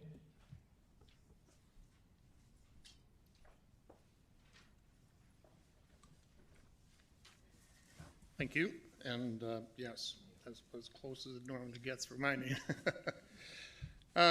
My name is Daryl Giorfi. I do live at 280 Vancouver Avenue. I've been there since the mid-90s, and definitely concerned about this situation. So based on city staff recommendations, the expanded use of Caledonia Park will be extended through March 22nd. As Dale Lindsay pointed out, a gap exists there for whatever reasons. The gap is creating an extensive amount of safety concerns and an uptick in crime in our general neighborhood.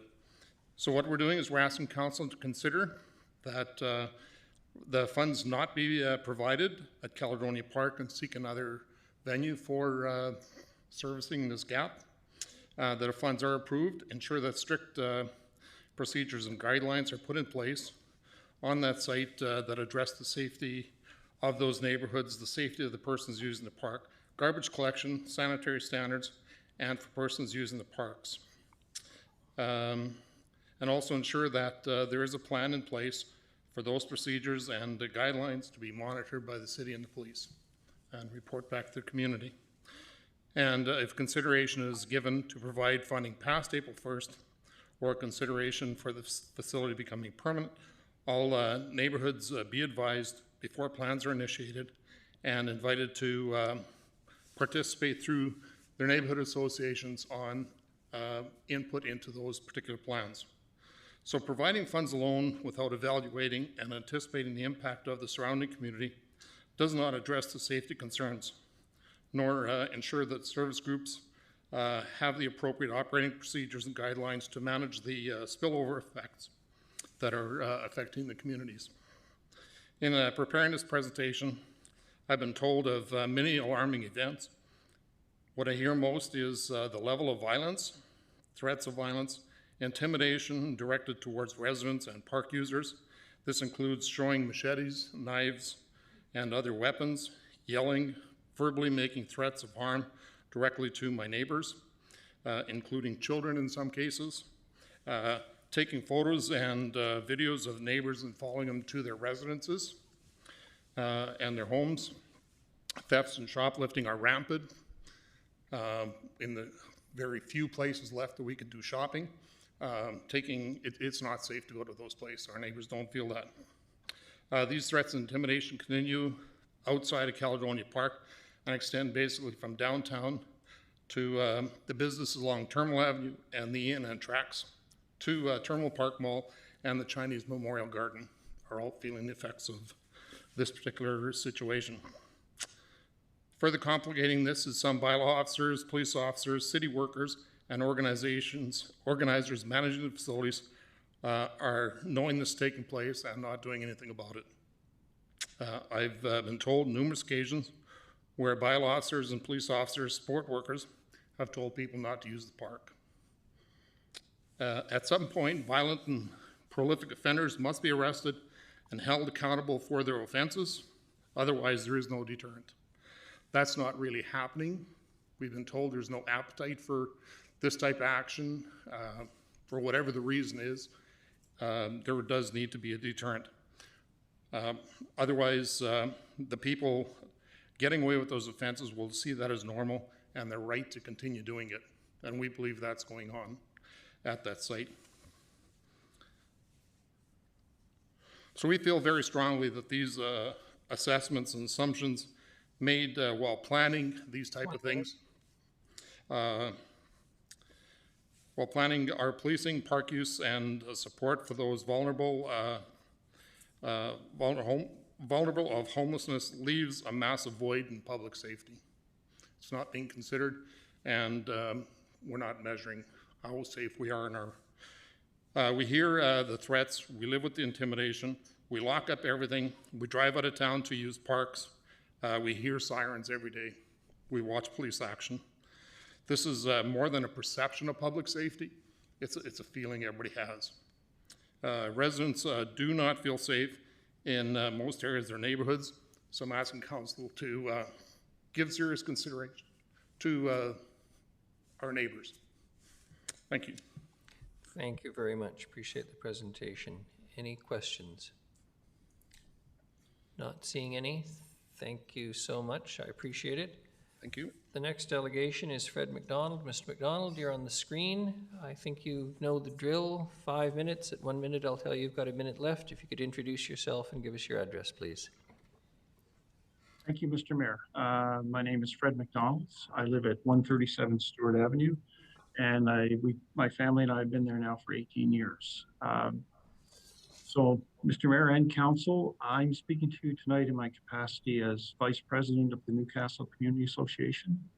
Sorry I couldn't be there with you in person tonight, but I know that we have my neighbors are there as a delegation in the audience.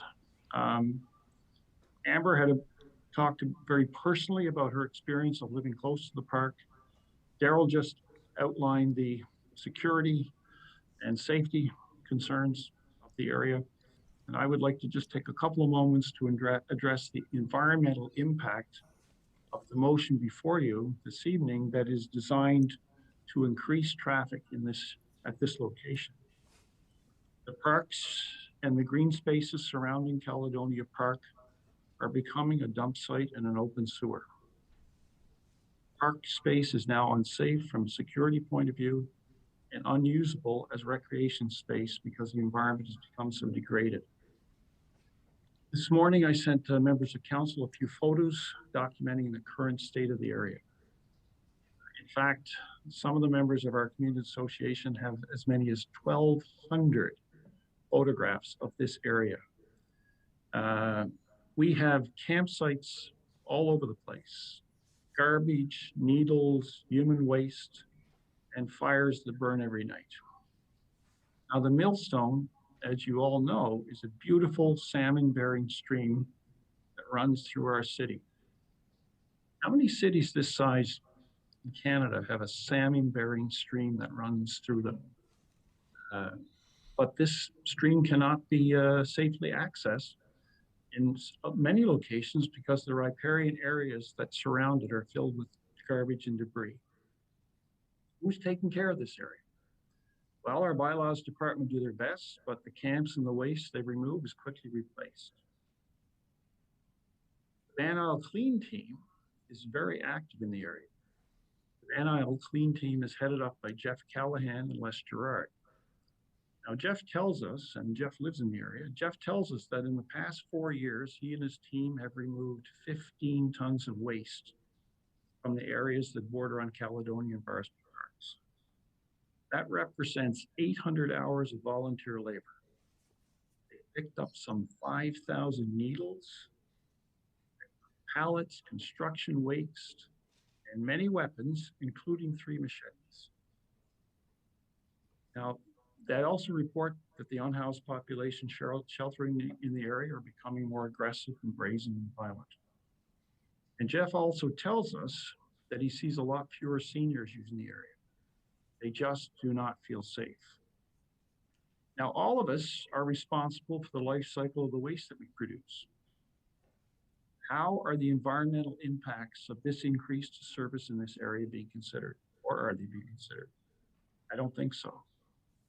Are the operators of these services being required to take responsibility for the life cycle of their waste? Or is it going to end up like all the other waste and garbage out there in the woods and on the stream? Now, I want you to ask yourselves this question.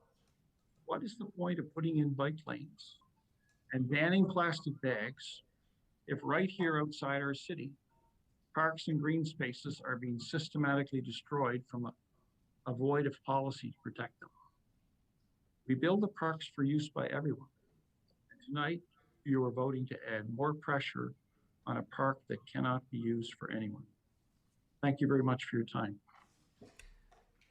Thank you, Mr. McDonald. Please, this is not TV land here. Any questions for Mr. McDonald? Thank you very much, Mr. McDonald. The next delegation is Karen Kuika, I believe the president of the Newcastle Residents Association. Sorry to see you in this shape. Thank you. Your Worship and Council, yes, I am the president of the Newcastle Community Association. I live on Vancouver Avenue in Newcastle. I'm also the captain of the Block Watch. Our Block Watch is one of the largest in Nanaimo. We have 6 additional Block Watches in the neighborhood, and the Newcastle Block Watch reaches the residents of 18 apartment buildings.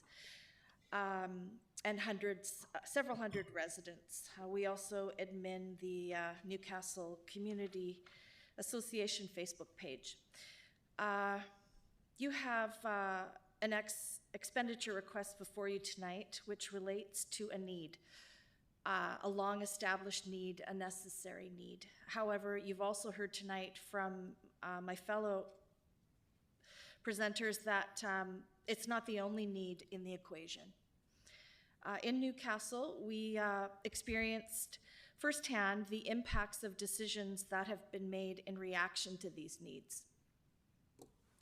And we're asking you instead, as Ms. Popal Singh so carefully explained, that instead responding to issues in the community, and in this case, holistically, to the community impacts of that need, for services so that it is sustainable long-term.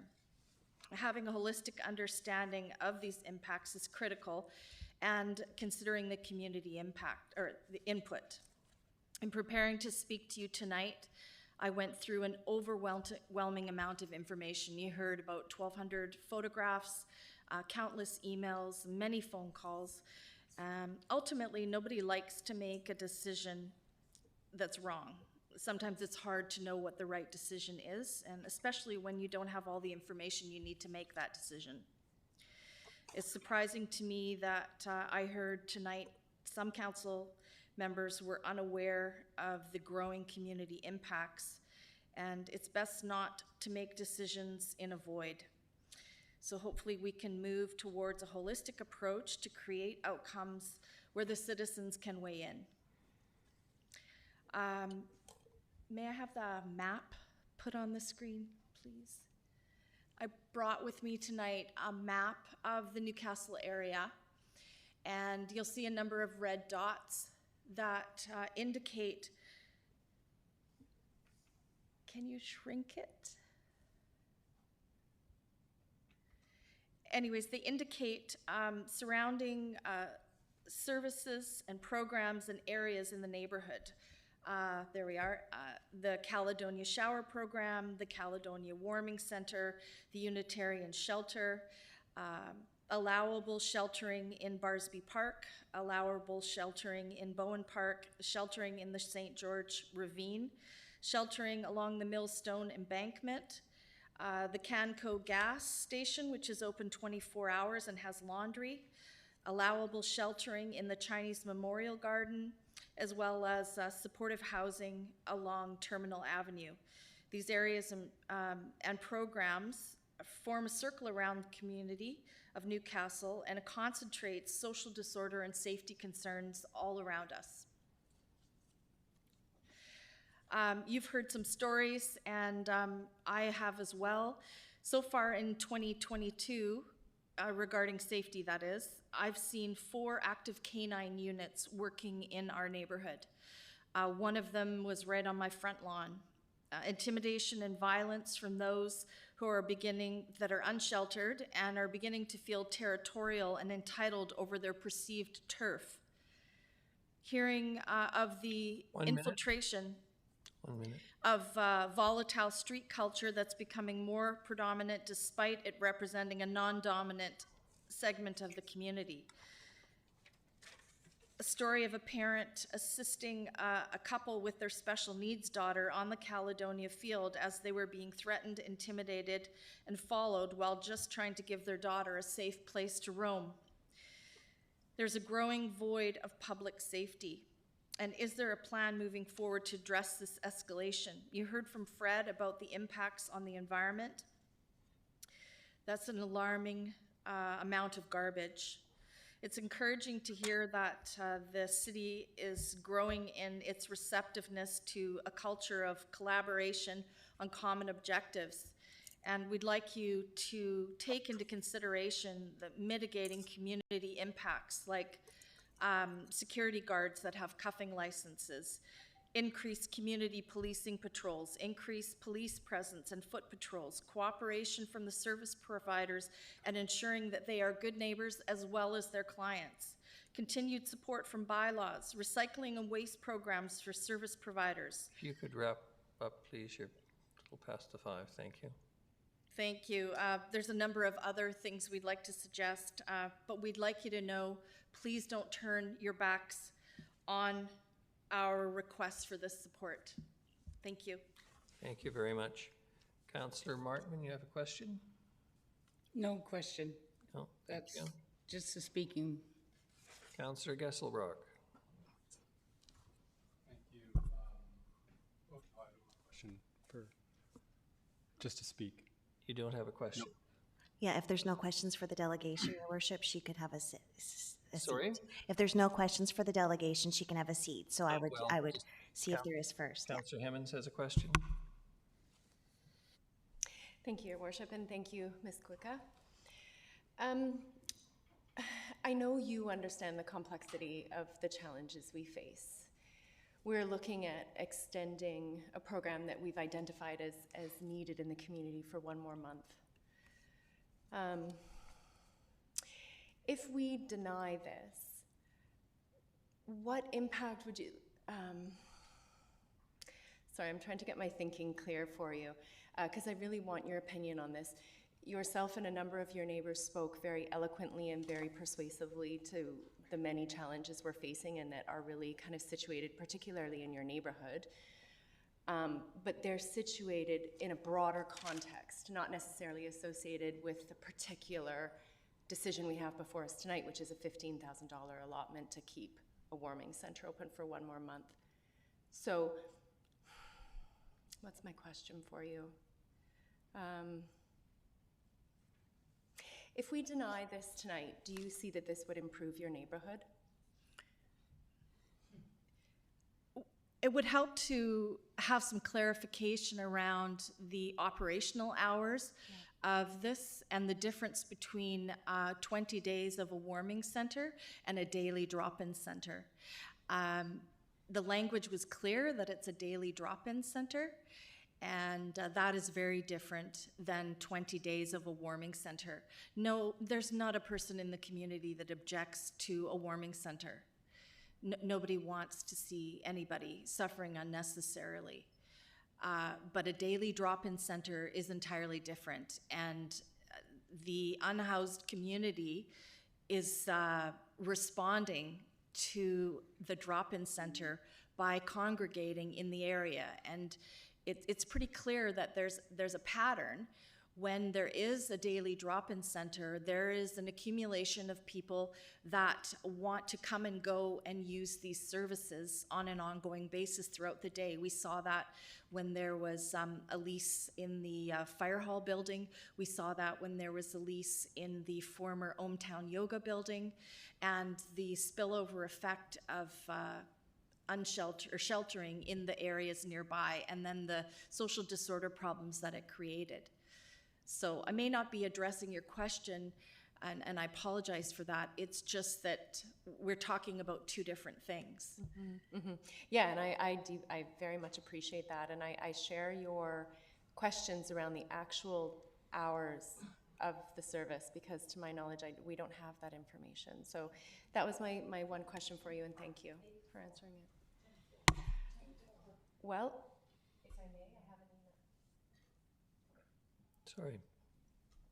Go ahead. Well, I would, there's ambiguity in terms of the operating hours. I have an email here from Mr. Fuller saying 8 to 4, maybe 9 to 5 on the weekends, extending occasionally dependent on the weather.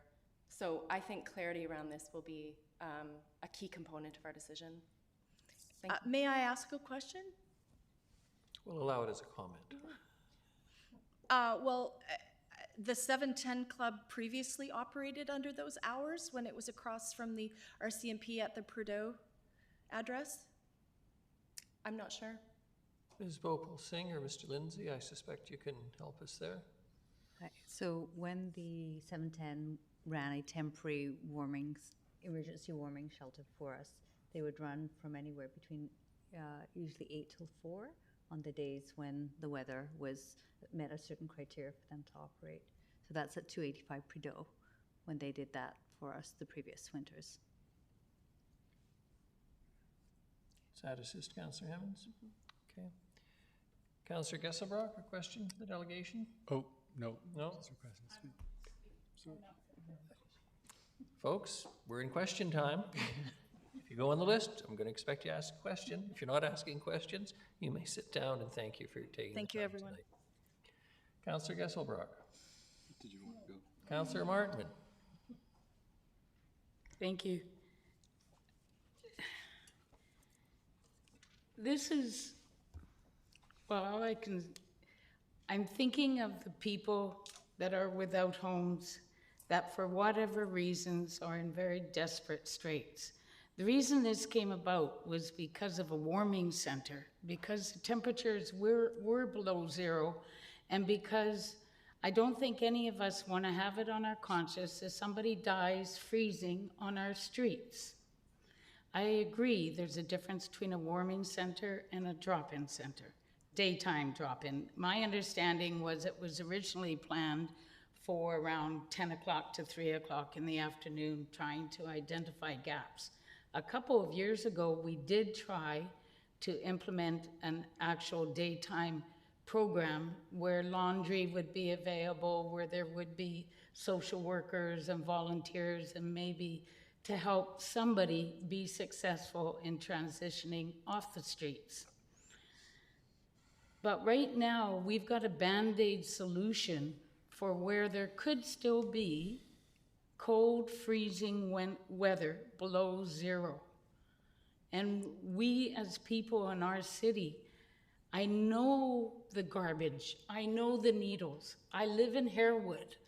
I understand. I have a park across the street from me where unfortunately people congregate because there's baseball shelters. And I've had knocks on my door from people needing assistance because they're actually overdosing in the park. I get it. We all in this city get it. We all in this country get it. We need to seriously address complex issues with complex care, as the mayor and this council and many mayors and councils are screaming. If we can afford to go to war, we can afford to house people in our country. But that is a whole different big topic, and I'll go on to a rant. But right now, we have 31 days that we need to get through this cold period and make sure that people who cannot help themselves for whatever reasons, and there's numerous of them, that we do something for them. And therefore, I would support this. Thank you. Thank you, Councillor Martman, Councillor Gisselbrock, and then Councillor Armstrong. Keeping in mind, we don't have a motion on the floor. Yeah. Thank you, Your Worship. Just to get the ball rolling here, I'd like to move that Council designate the existing Caledonia Emergency Warming Centre as a daily drop-in space until 2022, April 1st. Allocate 15,000 from the 2018-2020 Daytime Resource Center carry forward. And seconded, Councillor Hemmens. Do you wish to speak to it, Councillor? Yes, thank you. I appreciate folks from the Newcastle community coming out. I don't deny things are not great out there. I live right on the railroad tracks in the south end, and my next door neighbor had to resuscitate somebody who'd passed out from fentanyl overdose. There's needles around all over the place.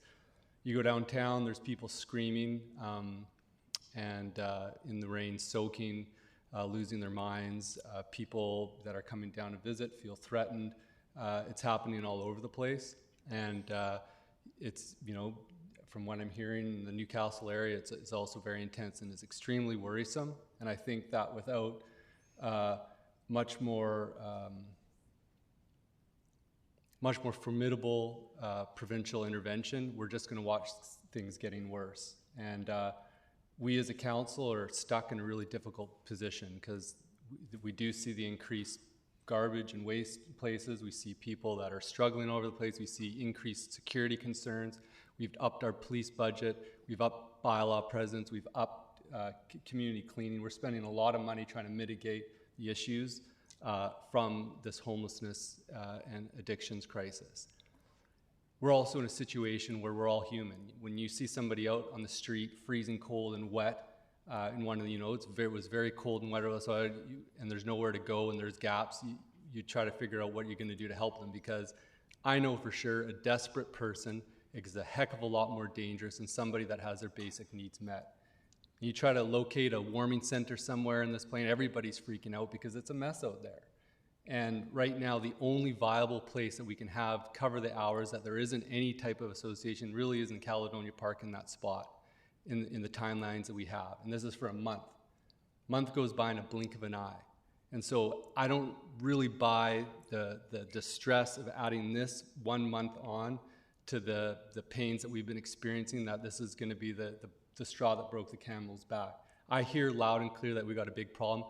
I don't want to be adding any more on the Newcastle community, the South End community, the downtown community, and we're all in this together. And so I think this council is very strong, united in trying to get more provincial assistance. We're doing everything that we absolutely can to mitigate the issues that we're facing around increased, public waste and garbage, around security issues, around and bylaw. I'm in that park across from Caledonia 4 times a week in the mornings, and I see the bylaw officers coming through there all the time, moving people along, trying to deal with the different issues that arise.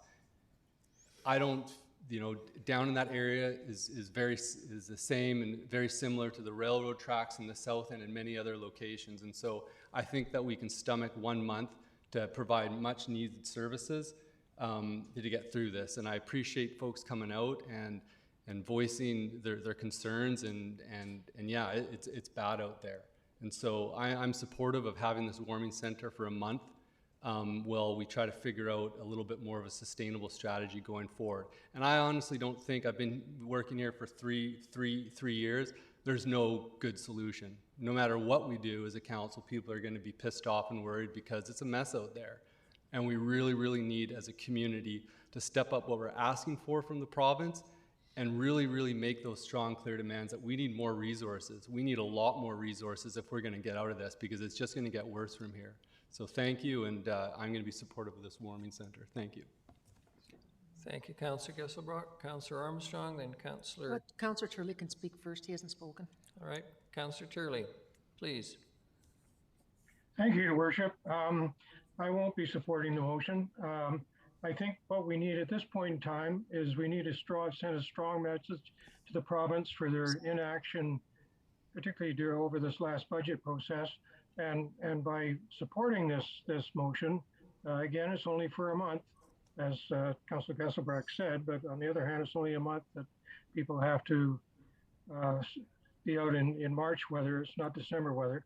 And I look upon this, if we continue doing this, it's nothing but scope creep, and pretty soon our taxpayers are going to be funding the entire program of trying to get health and housing for the less fortunate in our community, and that is not our mandate. So unfortunately, as sympathetic as I'd love to be, I cannot support this. Thank you. Thank you, Councillor Turley. Councillors Armstrong, Hemmons, and Thorpe, Thank please. you. I just wanted to say to Councillor Gasselbrack, this is not a warming center, it's a drop-in center. Totally two different things. We saw this at Tent City where we were told it'll be 1 week, 2 week. We went into months. We started with 20 people. We end up with 200 and some. There's no doubt in my mind, once this happens, they will not leave that area, because if you look in history and you look at other communities, you will see they will stay. I agree 100% with Councillor Turley. Every Band-Aid solution we give just gives the government one less excuse to do what they need to do. I've been, as I said, I've policed for 36 years. I've seen this problem get considerably worse every year. I've never seen it as bad as in the last 4 years, ever, because we're giving more and more, but we're not giving the right things. As the mayor has said on so many occasions, we need complex care, we need detox, we need treatment. We cannot have supportive housing when we just have care aides doing the job. We need the right people in there for the supports, which means mental health nurses, addictions people. This is going to continue. The more we do this, the more it's going to continue. And the other thing, this council made a motion that we didn't want to put anything else into the center of town or downtown, and here we're doing it. Even if it's just a month, it's still a month, and it's my opinion, it's not going to go away. I really struggle with it. I do sympathize with those on the streets. If there was a screening process, that would make me a lot more comfortable as well. We do know that many of these centers are used to have girls work for some of the people there. We know that. We know that's happening on Terminal, and that's a big concern I have. So I just, in good conscience, I don't think it's fair to the homeless, and nor do I think it's fair to the community, so I definitely will not be supporting this motion. Thank you. Thank you, Councillor Hemmons. Thank you, Your Worship. I'm inclined to support the motion for many of the reasons that Councillor Gasselbracht outlined about it being 1 month, and I'm not sure that this would make or break the neighbourhood, even with the enormous strain, and we all recognize that. I'm curious, though, about this warming centre versus daytime drop-in centre, and could we, if we support this, could we put very clear parameters with the 710 Club of opening, closing, and communicating that with the neighborhood and making bylaws and police aware of that, et cetera, so we're not dealing with this loosey-goosey situation of it may, if it's cold, or... So Your Worship, certainly we have some ability, we have complete control of our ability to put restrictions on any kind of license. As you mentioned, the proposal right now is to run 8 to 4 on weekdays, possibly 9 to 5 on weekends, so 8 hours a day. We could certainly put that in the license agreement so that it was clear. The real difference in our minds, and again, this is a response to Council's motion about identifying opportunities for cold weather days, certainly the remainder of this season. Although the shelter would be open under the cold weather days, it has to meet the criteria, which is -2 degrees or a weather advisory or other criteria about being open. In this case, there'd be no reference to what the weather conditions are. It would just simply be open every day. Certainly our expectations is that the services, the experience, what is there, the staff that are there would be exactly the same, whether it was a cold weather day or whether it's a otherwise funded day. If I may follow up, if our direction was to explore ways to kind of close that gap for warming centers, why are we now contemplating a daytime center? How did we get from there to there? Your Worship, it may just be in the terminology. So the options, again, that staff brought back to council, again, were all just options. There was no recommendation from staff, but it was as requested options to fill the gap. And the one, as I mentioned earlier, the only one of the 3 options we identified that would have any impact on this season at all was working with the facility that we had. So you could call it a warming center for the month of March. I don't think it would have a difference on fundamentally how it operates. Thanks. I agree. We're kind of working with semantics here. So I'm going to support this. I recognize that the neighborhood is under significant strain. The whole city is under significant strain, and I agree with almost everything that Councillor Armstrong said, except I don't think we should just sit on our hands. I'm not sure that doing nothing is the right option either. Band-Aids are all we've got at this moment, and this is a quick Band-Aid. It's 1 month, and I'm going to support it. Thank you, Your Worship. Thank you, Councillor Hemmons, Councillor Thorpe, and then Councillor Brown, you had your hand up. Is it down now? Down? Thank you. Councillor Thorpe. Thank you, Your Worship. I'll weigh in on this one. Several of the points I wanted to make have been made, so I'll try and be brief. I wanted to start by correcting, excuse me, something that the second delegation stated, and that was that what we're talking about was a staff recommendation. And I think Mr. Lindsay just referred to that as well. It was not a staff recommendation. Staff were asked to come to council with a report, and I have it in front of me, on options for addressing the current gaps in daytime drop-in programming. And staff, as always, did a thorough job and came to us with 3 options. One was to maintain current direction, which really involves a long-term strategy through the result of our Health and Housing Task Force and the establishment of our systems planning organization, whose name I always forget. The second option was to put out an expression of interest to community groups to see if anybody would be interested in finding a location and running a drop-in center. And the third option was to convert the cold weather shelter at Caledonia Park to a daily drop-in. And I'm not being critical of staff, but I must also say that this report came as a late addendum to our February 16th meeting. I don't think council had a lot of time to consider the options and their ramifications. So the motion was put forward by a councillor, and I did support it on February the 16th.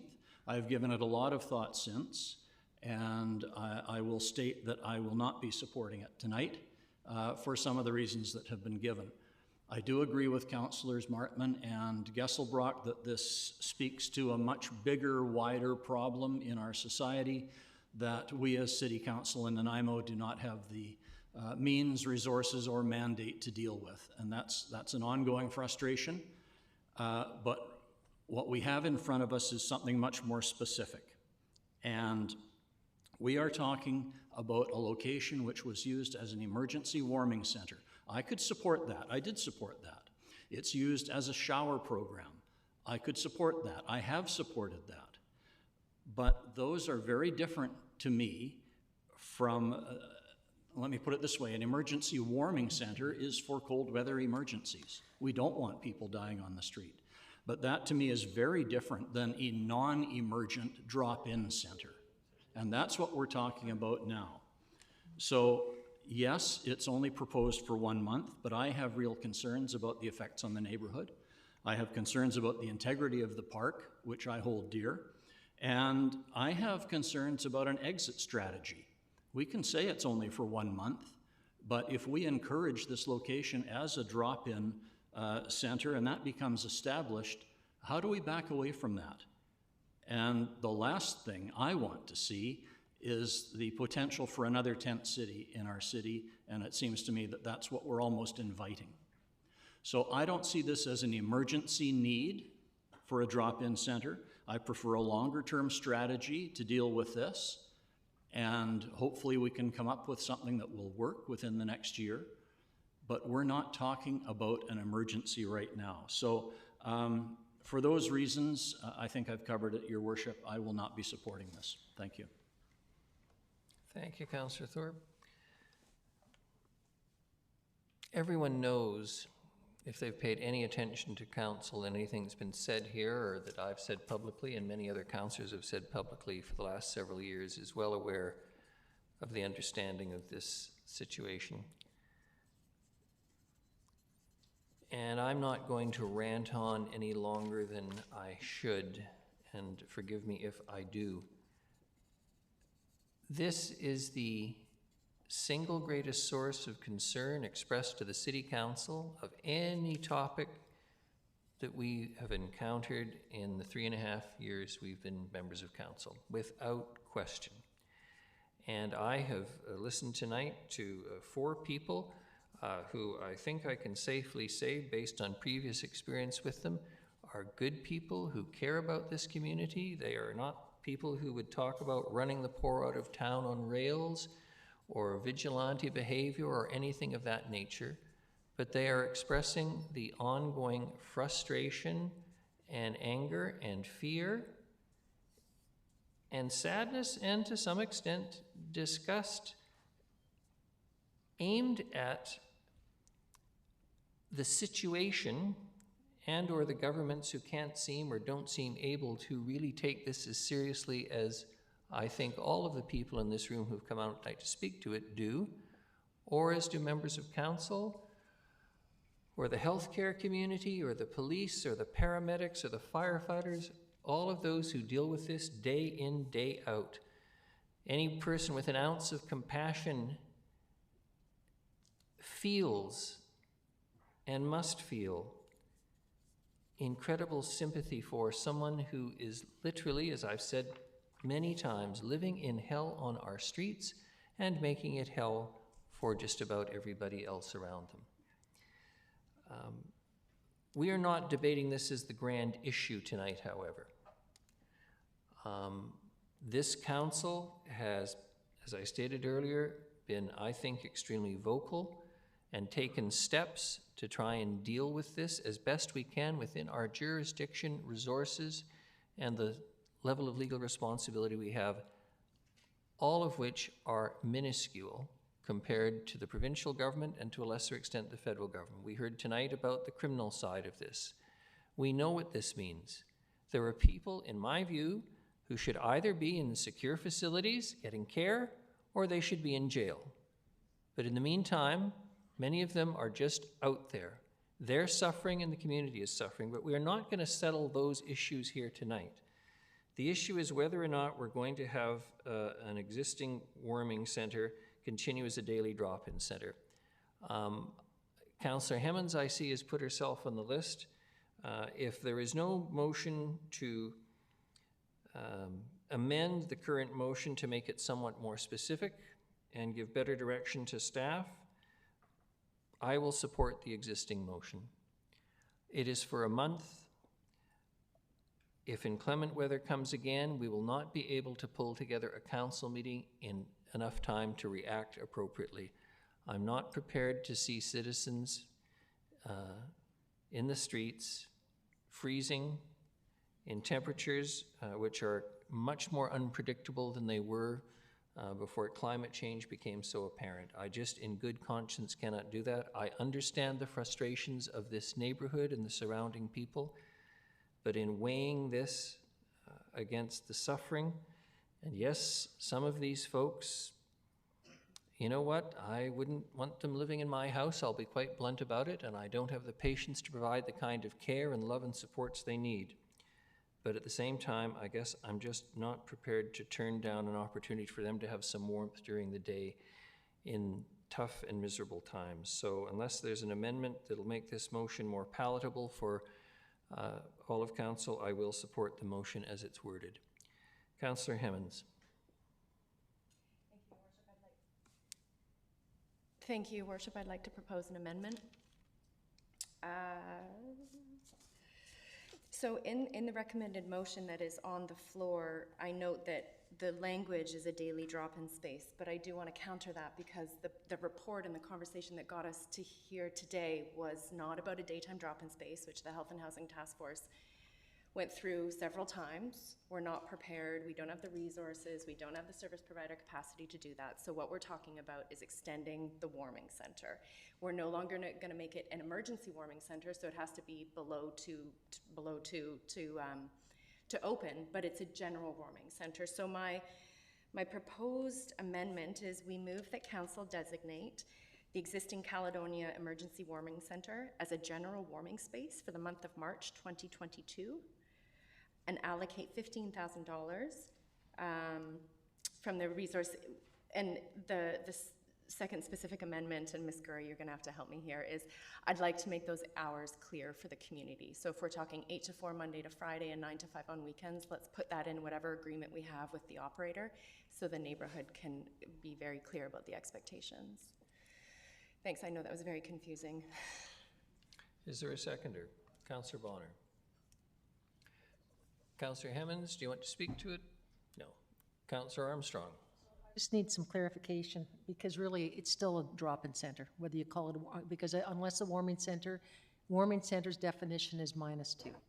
So to me, it's no different, so the original motion's the exact same as what this just stated, other than we put in timeframes, is that correct? I just would like clarification from staff by saying warming center, just as a general warming center, that does not trigger a temperature? Thank you, Worship, and I think maybe I should apologize because it was my wording in the motion. I think it's causing unnecessary confusion, and it's really, I think, more similar to what Councillor Hemmons is suggesting. It's really just removing the criteria for opening, and the idea is rather than being triggered by cold weather, what I'm hearing is it'll just be open, recognized as a warming center every day. The hours is obviously an addition that's not in the existing motion. Thank you. Councillor Hemmons, did you wish to say something further? Councillor Brown and then Councillor Gesselbrook.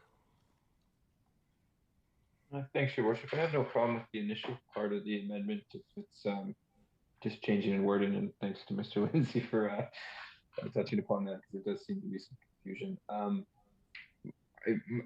The part I'm just sort of unclear about is what are these hours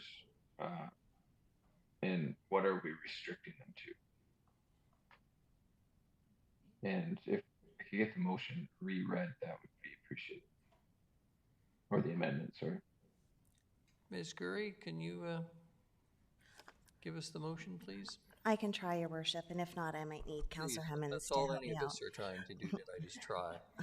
But the amended portion that was moved and seconded was to change the wording from daily drop-in space to general warming center. So that was the one change. Councillor Hemmons noted for the month of March, though the original motion is basically the same, and it says to April 1st, so it's very similar. And with the hours being between 8 to 4, Monday to Friday, 9 to 5, Saturday, Sunday, as per what would be in the license agreement. So that was the part she needed some extra clarification for. But that's how I understand it, and Councillor Hemmons could correct me if I'm wrong.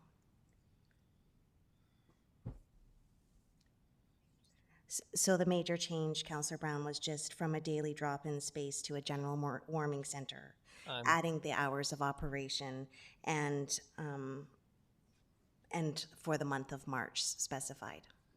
Councillor Hemmons and Councillor Gesselbrook. If I may, in response to Councillor Brown's question around the second portion, what I'm perceiving from both the information I have, but also the delegations, is that ambiguity around when the warming center will be open and when it will be closed is creating more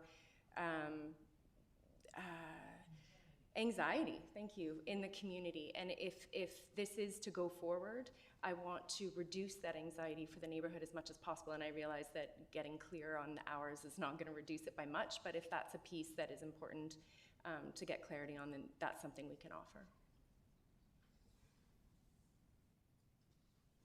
Your Worship, Councillor Brown has a follow-up on that. Sorry. Councillor Brown? Sure, thanks, Your Worship. I guess my follow-up is where are these hours coming from? And I feel like I'm not having all the information here, and I don't.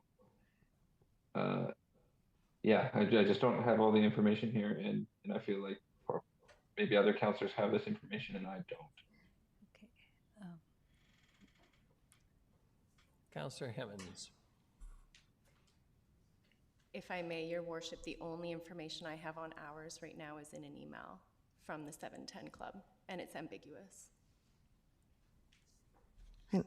Your Worship, through you to Mr. Lindsay and Ms. Bhopal Singh, I think Ms. Bhopal Singh stated the previous hours that the 710 Club operated on when they were on Prideaux Street were those 8 to 4 and 9 to 5.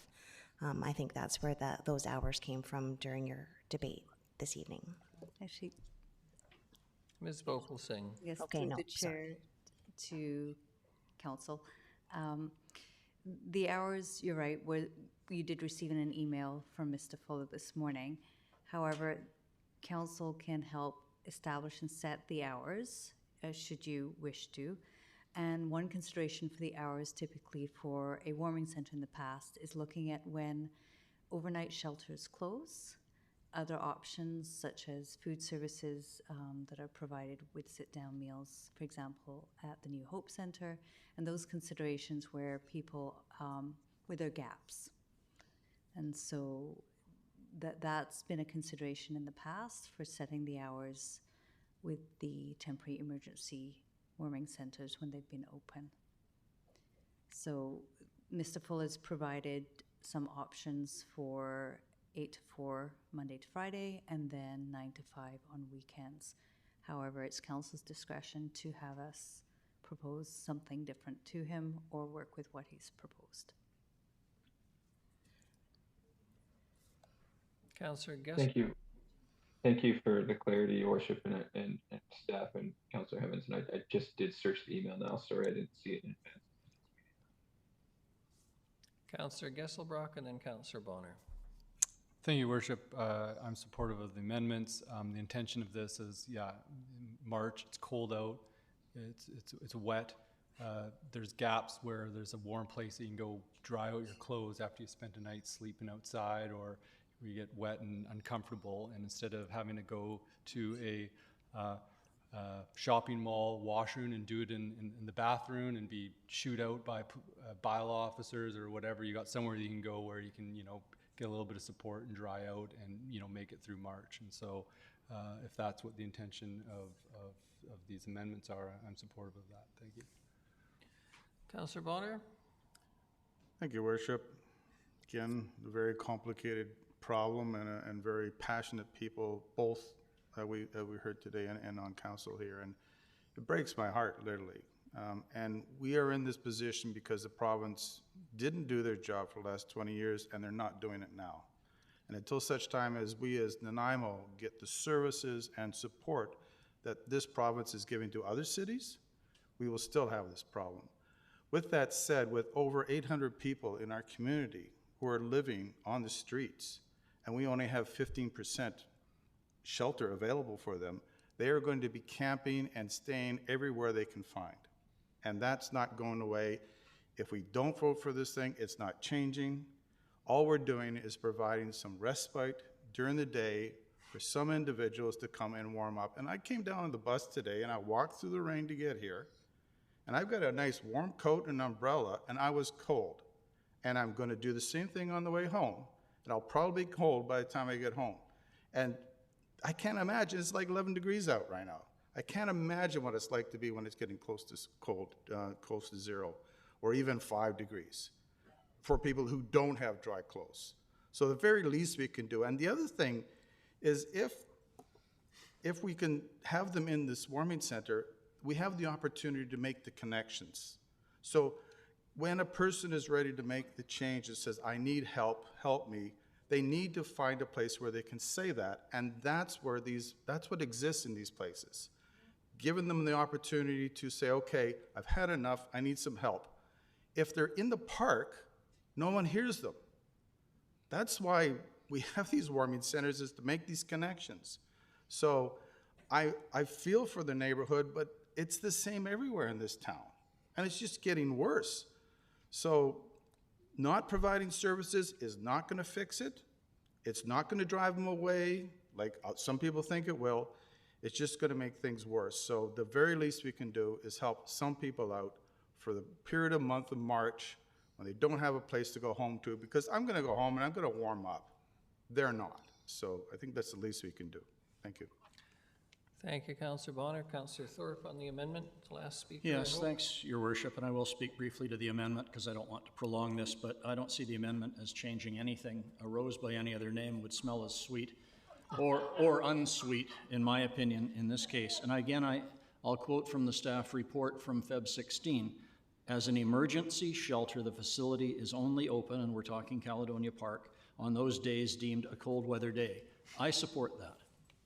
By converting the emergency shelter to a daily drop-in shelter, the facility could be open every day for the remainder of the season. Temperature has nothing to do with it. It's just a gathering place, not based on an emergency weather situation. So I'm not supporting the amendment. I don't think it changes anything, and I will not support the subsequent motion. Thanks. Thank you very much. The motion is on the amendment. All those in favor? Councillors Martman, Gesselbrock, Hemmens, Mayor Krogh, Councillor Bonner, Councillor Brown opposed, Councillors Armstrong, Thorpe, and Turley. The motion passes. We're now on the main motion. As amended, Your Worship. As amended, thank you. All those in favor? Councillors Martman, Gesselbrock, Hemmens, Mayor Krogh, Councillor Bonner, and those opposed, Councillor Brown, you're in favor? And opposed, Councillors Armstrong, Turley, and Thorpe. Motion carries. Thank you very much. I appreciate this is a difficult debate. And as Councillor Bonner summed up, what we do here is not going to change much of anything, and that's the most frustrating part of all of this. Your Worship, Yes, there was a scheduled recess scheduled for at 9. o'clock. Yes, Ms. Gurry. Believe me, I'm conscious of it. My bones are telling me. 10 minutes? Thank you very much.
Our emergency routes, they are priority routes. They consist of roads that go to and from the hospitals, from the fire department stations, and from the BC ambulance stations. They're also their main commerce routes through the city of Nanaimo. So this allows commerce to happen during a snow event. So we hit those roads first. Once those are clear and open, then we move into the secondary roads, and then we move into the residential areas, which are dead-end roads and cul-de-sacs. And it can take up to 96 hours before we get into the residential areas. One of the side effects of plowing snow is it does end up on the sidewalk, and this can be very frustrating for homeowners and business owners that have just cleaned the sidewalk. It also pulls into their driveways. The crews try to keep it as close to the curb as they can, but we need to open the road right up to the curb to allow the drains to be exposed for when the snow starts to melt.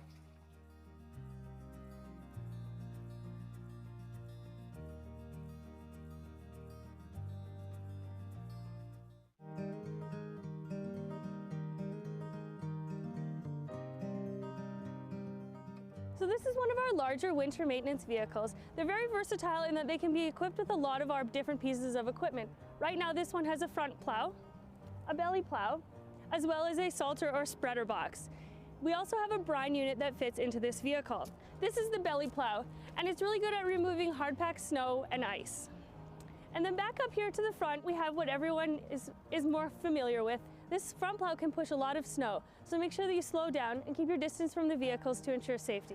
We have 17 vehicles that we use within the snow and ice operations for the city of Nanaimo. We also have an early shift that starts at 5 in the morning, and we have a night patrol, an afternoon shift, and an evening shift.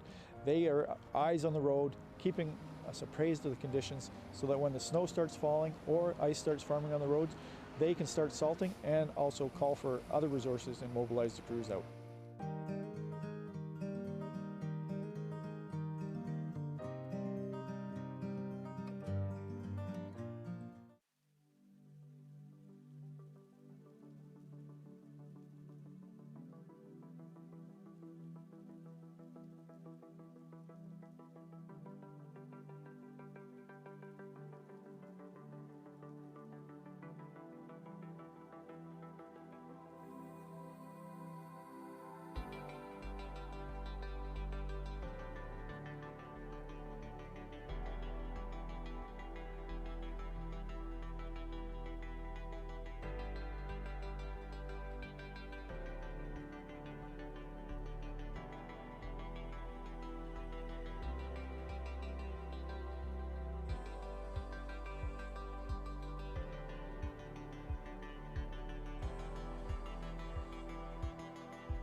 This is one of the City of Nanaimo Public Works snow and ice control vehicles. And this is actually set up for a brining unit right now, or anti-icing. And what brine is a 23.3% sodium chloride solution. And it comes out of the spray bars down here at the bottom, and it's made here at the Public Works yard. It's a proactive method of snow and ice control, as when we know that there's a winter storm coming, we can actually lay this down on the road prior to the event. By putting the brine down before the snow comes, it buys time. It lets us get on the roads, and then when we hit it with the plows, it doesn't stick. The snow doesn't stick, it comes off much easier. Whereas if we didn't brine, the snow has an opportunity to freeze to the road. So another benefit of the brining or anti-icing unit is that during the frosty mornings, we can have it drive down the road, and then immediately the frost disappears as they're applying the brine. Brine's a great tool for us. It's very cost effective. We can stretch our hard-pressed tax dollars to the maximum. We can make brine for cents on the dollar. So the other thing that we ask is that everyone stays back from these anti-icing or any winter maintenance vehicles, as they have limited visibility and it's poor conditions out there, and they're trying to maneuver around everything. So just stay back and give them a little bit of room to operate and clear the roads.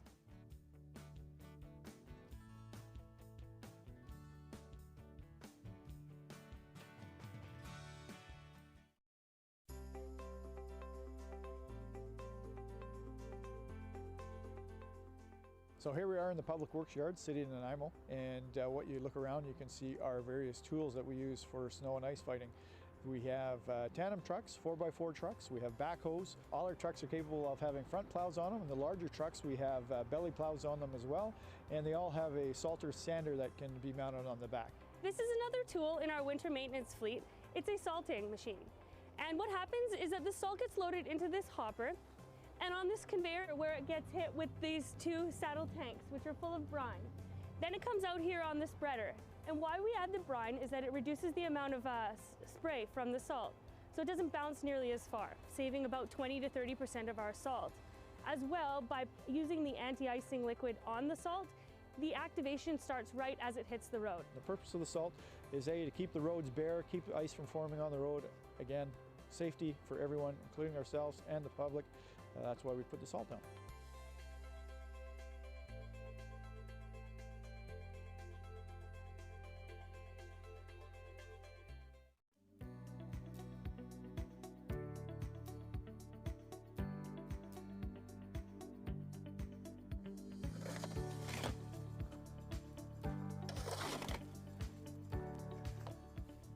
Today we're talking about clearing catch basins or road drains on residential roads. The first thing to understand is where the catch basin is in proximity to your residence.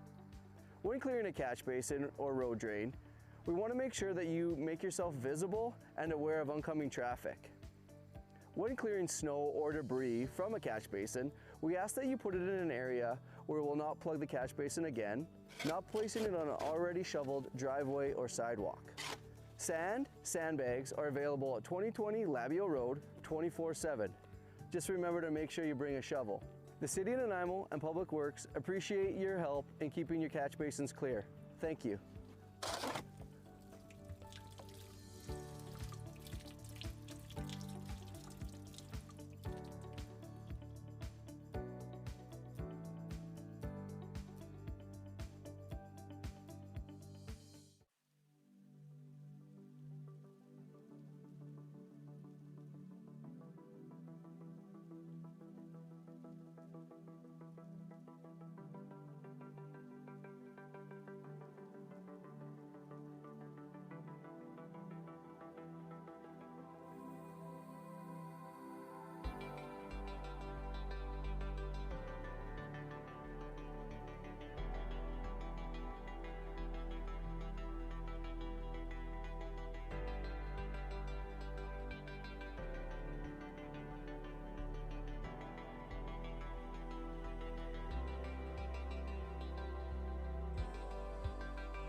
on snow days like this, the city of Nanaimo sends out a fleet of plows. How well equipped are these trucks? They're really well equipped. We all have plows and sanders on them. We come with a belly plow too, so we're well prepared once we get a big snow like this. A lot of waves, a lot of friendly faces. People are pretty happy when you come and rescue them and clear off their road. So on our maps to determine where we go, we follow our red routes, which are our bus routes and our major routes, and they're first.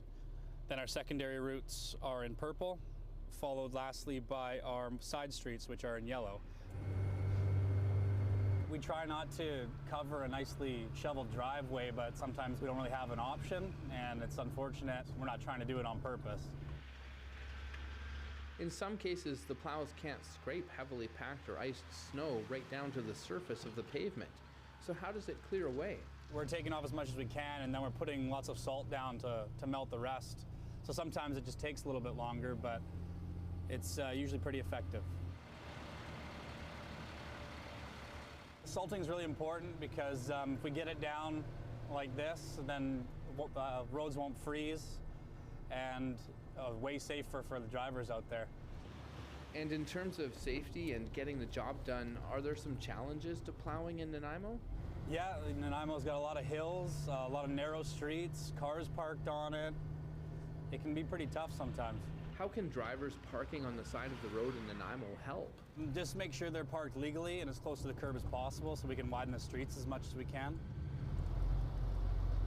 We don't always move very fast, but that's important to push the snow, so we really appreciate if people can give us a little bit of space. These are big trucks. We have salters going, spinning, and we're still on a lot of ice and snow, so when we try to go up a hill, if people are right behind us, it can be dangerous for everybody.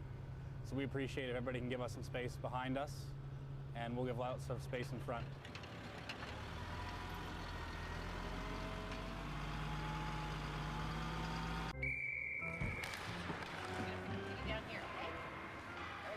Hey, Tiana. Hey. It sure is the coldest rink in town. Oh, yeah, buddy! Nice save, James! Wow, your goalie is keeping you guys in the game. Cheers. Oh,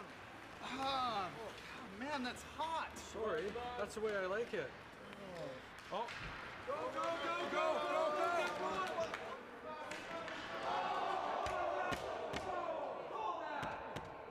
Penalty shot!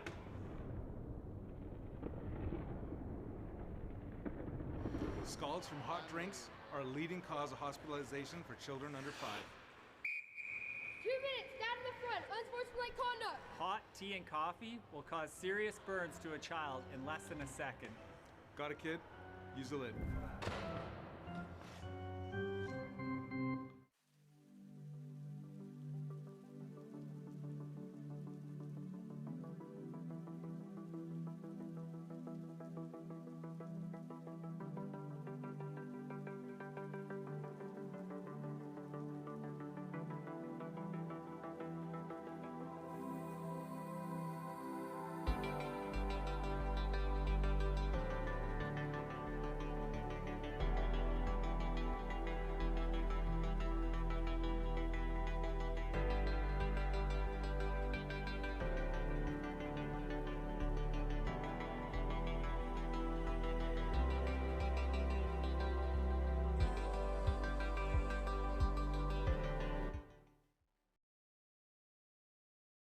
Mercifully, we have no delegations unrelated to agenda items. And we have reports. The Leisure Economic Access Policy, formerly known as commonly as LEAP. Mr. Harding, please. Thank you, Worship. I'm going to turn this over pretty quickly to Ms. Robertson, and also Ms. Wark is on, will be online to answer any questions. But one of the things that Council wanted to achieve, I know the last couple of years, was have a complete review of this program. I know some particular councillors talked to me about it just about right after your election. So over the last 2 years, we did a great review, particularly with the Council's Accessibility and Inclusiveness Committee, and you adopted all those or accepted all those changes to the program back in June. This is now to make it kind of official and put it into a policy. And so with that, I will turn over to Ms. Robertson, who will explain why we're doing all this. Ms. Robertson, good evening. You're very patient. Good evening. Thanks, Richard, and good evening, Mayor and Council. As Richard had indicated, the recommendations had gone to the Advisory Committee on the Accessibility and Inclusiveness for comment, and those recommendations made their way to Council and were endorsed. So now the document before you is really the high-level outward-facing Council policy, which speaks to the program eligibility, qualifications, criteria, process, and program benefits. And it would just replace the outdated policy from 1993. The recommendations, many of them that Council endorsed, which are the inward-facing recommendations, I'll call them, they will be outlined in administrative policies and procedures. So once endorsed, other amendments will be coming forward that we're hoping to bring forward to you on March 21st, which really get into the structure of the Park Recreation and Culture Bylaw. And I think other than that, if Council had any questions regarding the LEAP program itself, Ms. Work is also available to answer any questions. Thank you very much. I'm not seeing any questions. Everybody's read the report. Councillor Martman is moving the recommended motion, seconded by Councillor Armstrong. Any discussion? Councillor Martman? I just want to quickly, as Councillor Armstrong and I co-chair the Accessibility Committee, is to thank them for all the hard work. This was before the committee a few times while we reviewed it. I believe we've made the application process simpler and less cumbersome, and I'm very pleased to see this. So thank you. Thank you, Councillor Martman, very much. That committee, the two of you co-chair, is doing excellent work, and I think the city recognizes it. So thank you. All those in favor? Any opposed? Seeing none, motion carries. Thank you very much. The next is appointment to Bylaw Enforcement Officer. Mr. Lindsay, please. Thank you, Worship. And before I start, I just want to acknowledge and thank Mr. Harding for his significant contributions this evening. And back. The next item, Your Worship, just simply looking for council's support in the designation of an approving officer, or sorry, of a bylaw officer under our animal control bylaw. The recommendation is that Amber Knapman be designated as a bylaw enforcement officer. Excellent. Councillor Gesselbrock, you want to make the motion? Sure. And seconded by Councillor Hemmens. I don't think there's any need for discussion. All those in favor?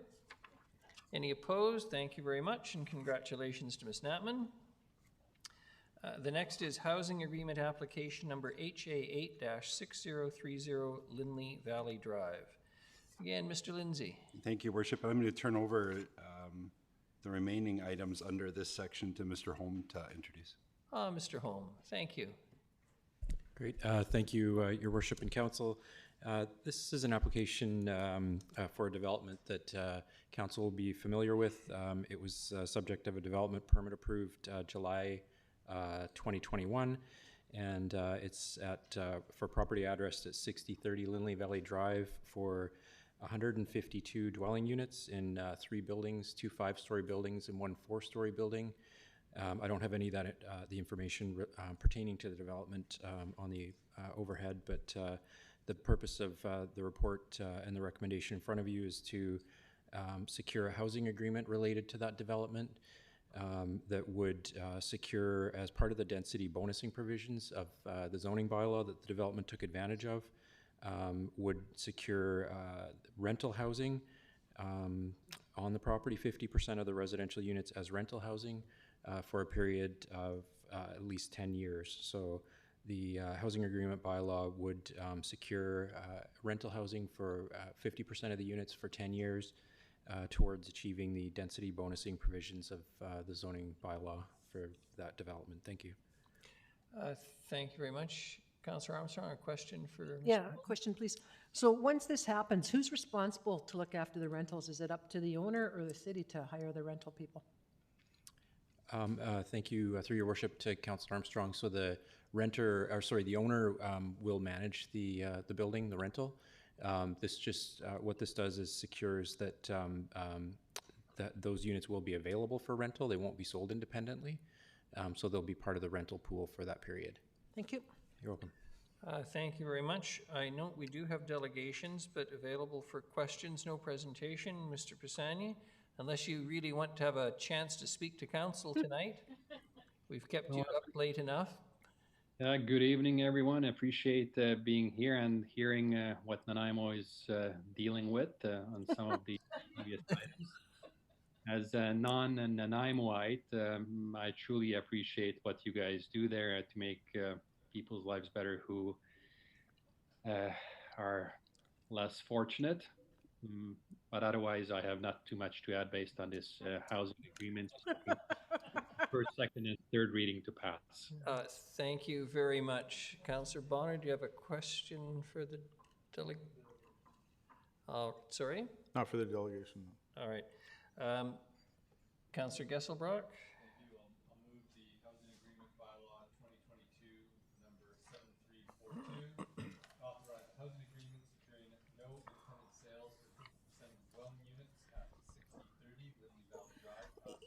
Your Worship, I'm sorry, I don't think Council Gesselbrock's microphone is on, and then there won't be, the public won't be able to hear it, and the video won't get it.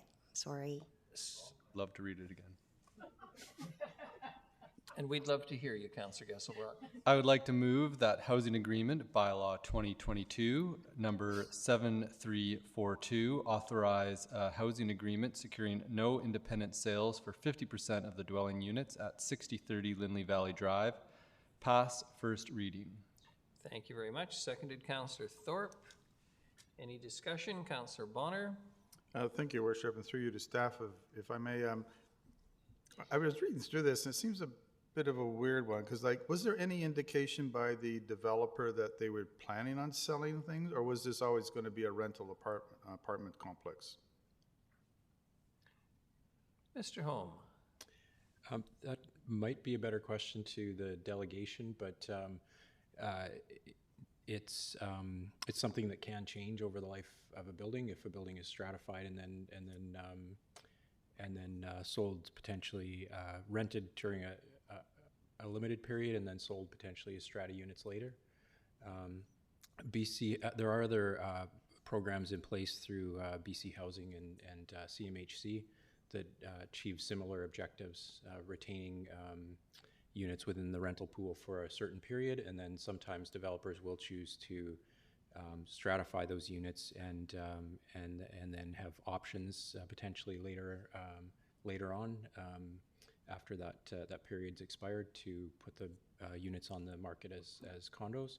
I don't know if that is the intention of this developer, but this housing agreement would ensure that those units remain in the rental pool for at least 10 years. Perhaps I could ask the developer. Mr. Pisani, you get your moment of glory here. Happy to comment. All 152 units will be rental units. And I can only comment right now, but we have no intention to sell them or sell the 50% before 10 years, so it's 100% will be rentals. And thank you, and I appreciate that, and thank you very much for creating rentals in a city that greatly needs them. It just seems to be we're painting this thing so that it's a rental when everyone else wants it to be a rental anyway. So it seems, I know we're guaranteeing it, but it's just sort of like we're guaranteeing something that it looks like they have no intentions of not doing it anyway. So I'm going to support it. It just seems a bit weird. Thank you very much, Councillor. Seeing no further questions, discussion, all those in favor? Any contrary? None. Motion carries. Thank you very much. Councillor Gesselbrock.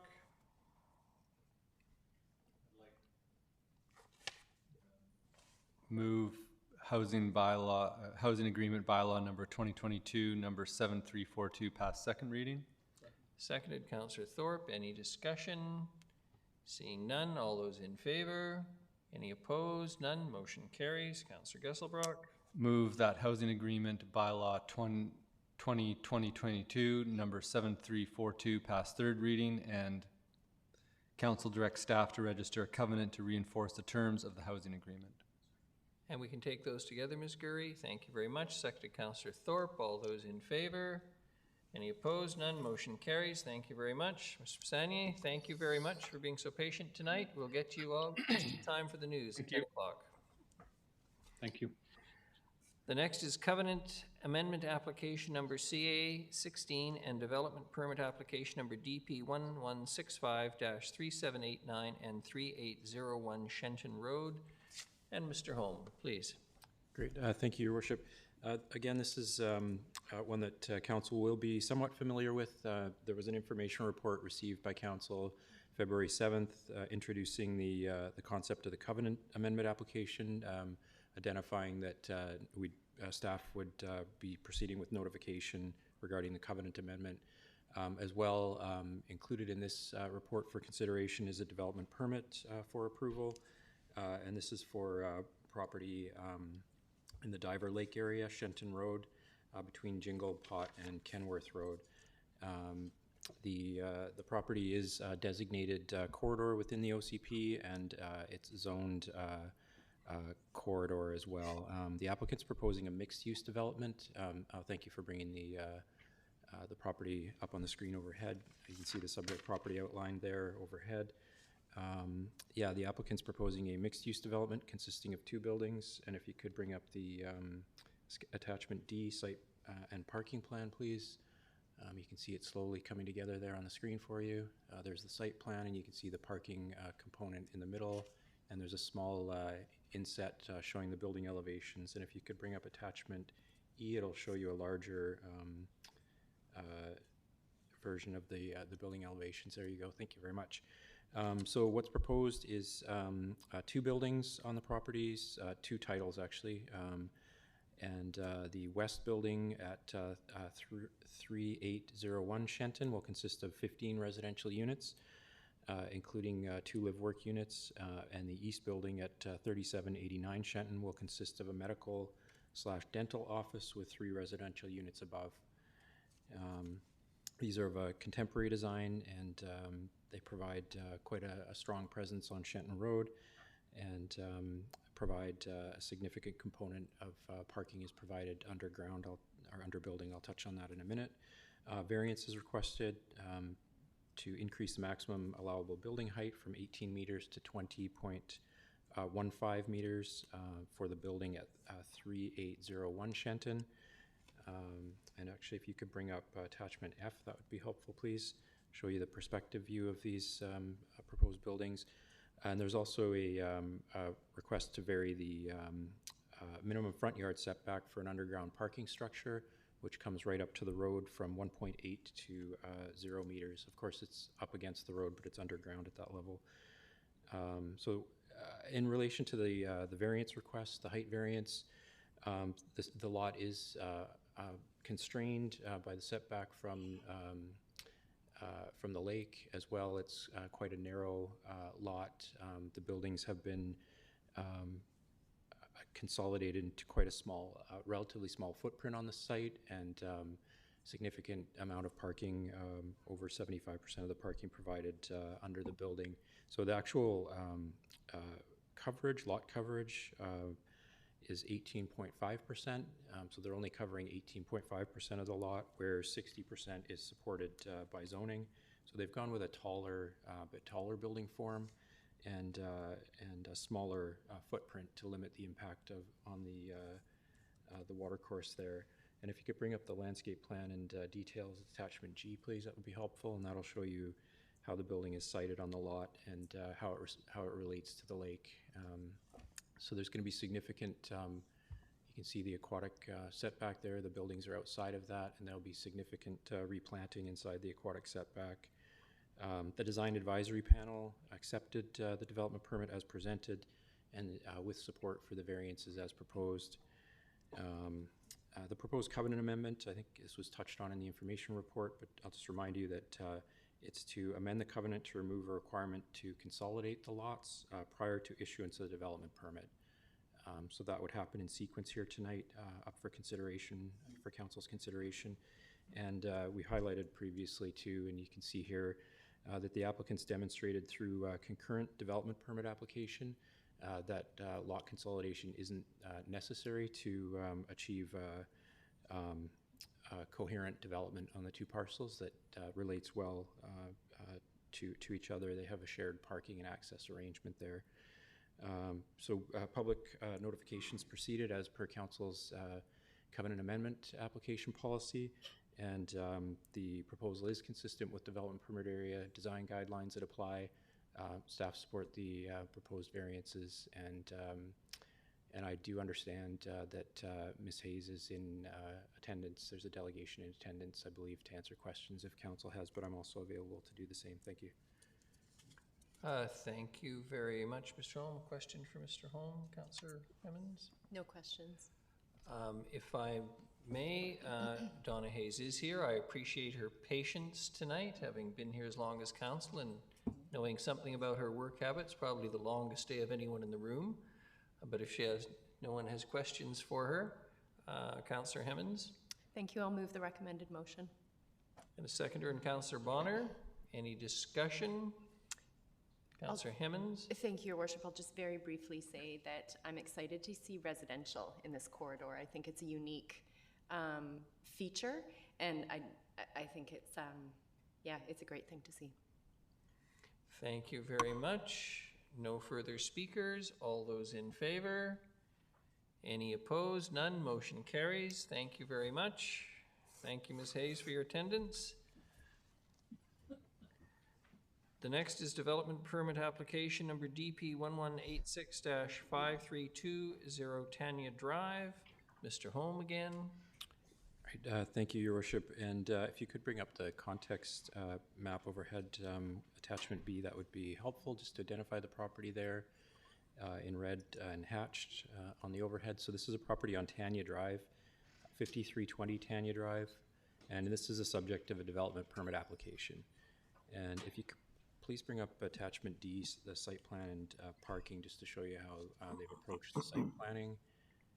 And then if you could move on to the building elevations attachment E, that would be helpful as well. Thanks. So this is an application from BJK Architecture on behalf of Panorama Nanaimo Development, and it's for a multifamily development consisting of 35 townhome units. It's a total of, the proposed composition is 25 units of 3 bedrooms and 10 units of 2 bedrooms. Subject property is located on the north north-facing slope overlooking the Strait of Georgia at the Salish Sea, and is accessed, as you saw previously, from a panhandle driveway from Tanya Drive. The property does contain rocky bluffs and a significant ridgeline, and it's in an area surrounded by similarly zoned R10 properties, as well as some R1 zone properties and some properties that are currently within the urban reserve zoned AR1. The applicant's proposing townhouses sited along 2 natural benches that are below a ridgeline, and they have an internal access road that you'll probably see if you could pull up attachment F. We'll show the site, the benches there that are obviously being accentuated to accommodate the buildings. So obviously some grading work done, but you can see how the buildings fall below the ridgeline on natural benches based on those cross sections. So the buildings would be sited, they're located quite a distance from other adjacent property lines, 19 meters from the north side property line, and then 24 meters from the south side property line. It's quite a large site, and they've clustered the buildings quite tightly on the site to try and limit site disturbance. The application was presented to the Design Advisory Panel. The Design Advisory Panel provided recommendations that the applicant revised the application to address. There is a height variance requested from 7 meters to 9.6 meters, so a variance of 2.6 meters for the proposal. That is to address some of the changing grade, and as well to allow clustering, more condensed building form. if these are flat roof buildings, so 7 meters is the maximum height permitted for a flat roof building. If they were a slightly steeper pitch, so if they were pitched at 412 pitch or better, the allowable height would be 9 meters. But the applicant is trying to limit view impacts and trying to allow, take advantage of views and allow overlook from one building to the next. So they've nestled the buildings into the slope in a 2 or 3 story form to allow to maximize view potential there. The site, building, and landscape design comply with the applicable development permit area guidelines, which are both the general development permit area guidelines as well as the steep slope guidelines. Staff support the proposal as presented, including the variances. Thank you very much, Mr. Holm. I understand we may have Brian Kupashinsky, if I pronounced it correctly, online to answer any questions. I don't see him in the audience. I'm online, Your Worship. Sorry? He's online, Your Worship. You are online. Thank you very much. Are there any questions for Mr. Kupashinsky? And if I've mispronounced your name, forgive me. Seeing none, Councillor Gesselbrock, you're making the I'd like to move the recommended motion. Seconded, Councillor Hemmons and Councillor Bonner. Thank you, Worship. I feel a need to talk on this one, not that I know the late hour and everything. You're making yourself very popular this time. I realize that. I still am concerned about traffic that we're introducing onto Lost Lake Road. The reason I voted against the other one was the rezoning, and that's where you deal with issues like that. This is a building permit, and it's my understanding that we don't deal with issues like that, so there's no reason for me not to support this. So I'll be supporting this, but I still have concerns about the traffic. Thank you for the record. Duly noted. Councillor Bonner, Councillor Brown. Thanks, Your Worship. Exact same thing. I don't think this actually makes any sense at all, but as it is the development permit stage, zoning from last week, I will support it because I do think effort was made to meet the development permit guidelines, and that's the regulations in place. So, not having that much discretion, I will be voting in favor. Thank you. Thank you very much, Councillor Brown. I must say, I think I got about every third word if I was lucky, but in any event, all those in favor? Any contrary? None. Motion carries. Thank you very much. Thank you, Mr. Kupashinsky, for waiting so long. Development permit application number DP 001246-2585 Battersea Road. Mr. Holm. Sure. Thank you, Your Worship. I'll try and keep this brief as well. That would be appreciated. Thanks. I'll do my best. So if you could bring up attachment B, the context plan, just to show, context map, just to show the property.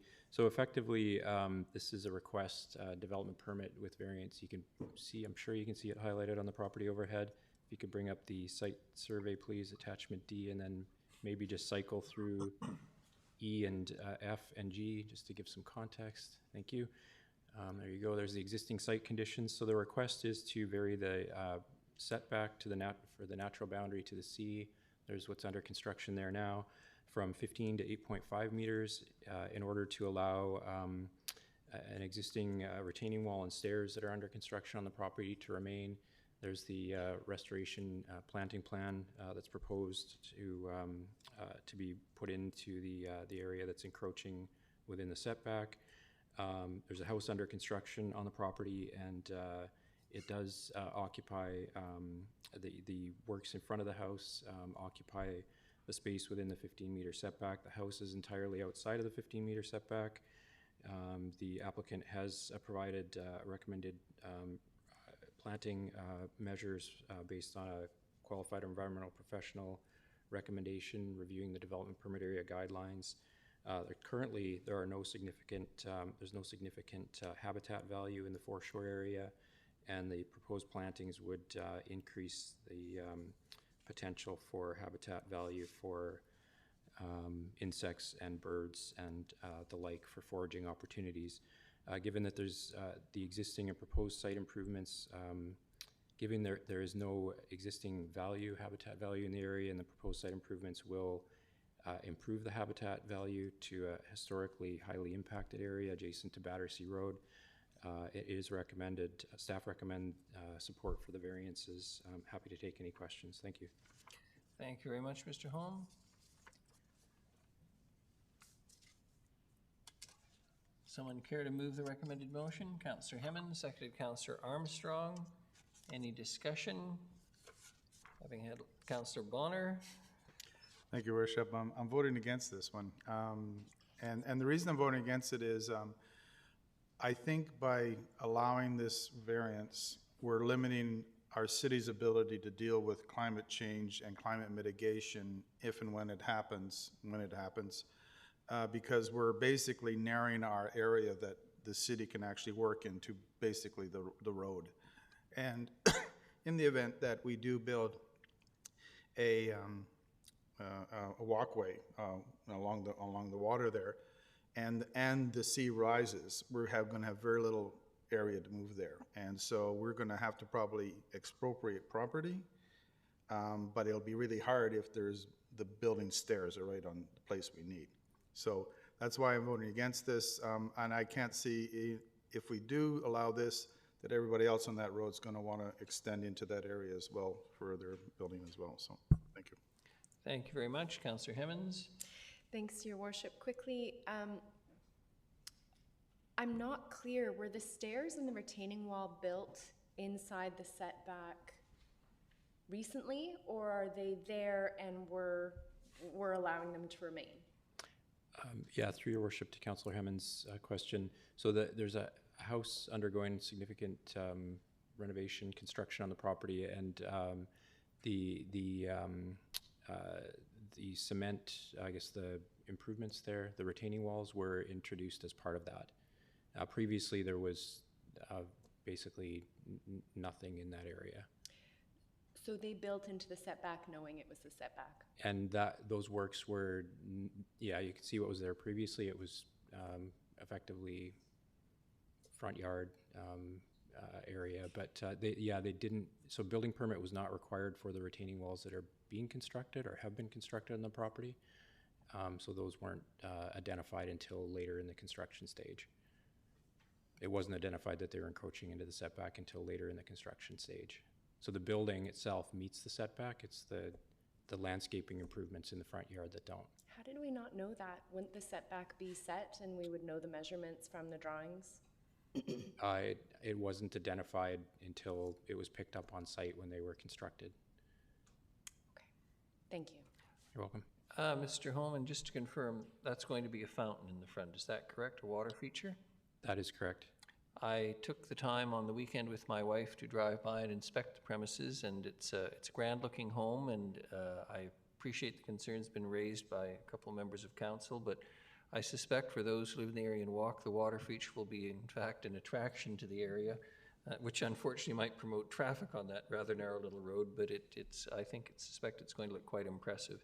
If there's no further comments, all those in favor and opposed, Councillors Gesselbrock, Hemmons, and Bonner, and Brown, motion carries. Thank you very much. The next is liquor license application LA 145-1431 Bowen Road. And thank you, Your Worship. This is an application that Council is familiar with as well. Expansion of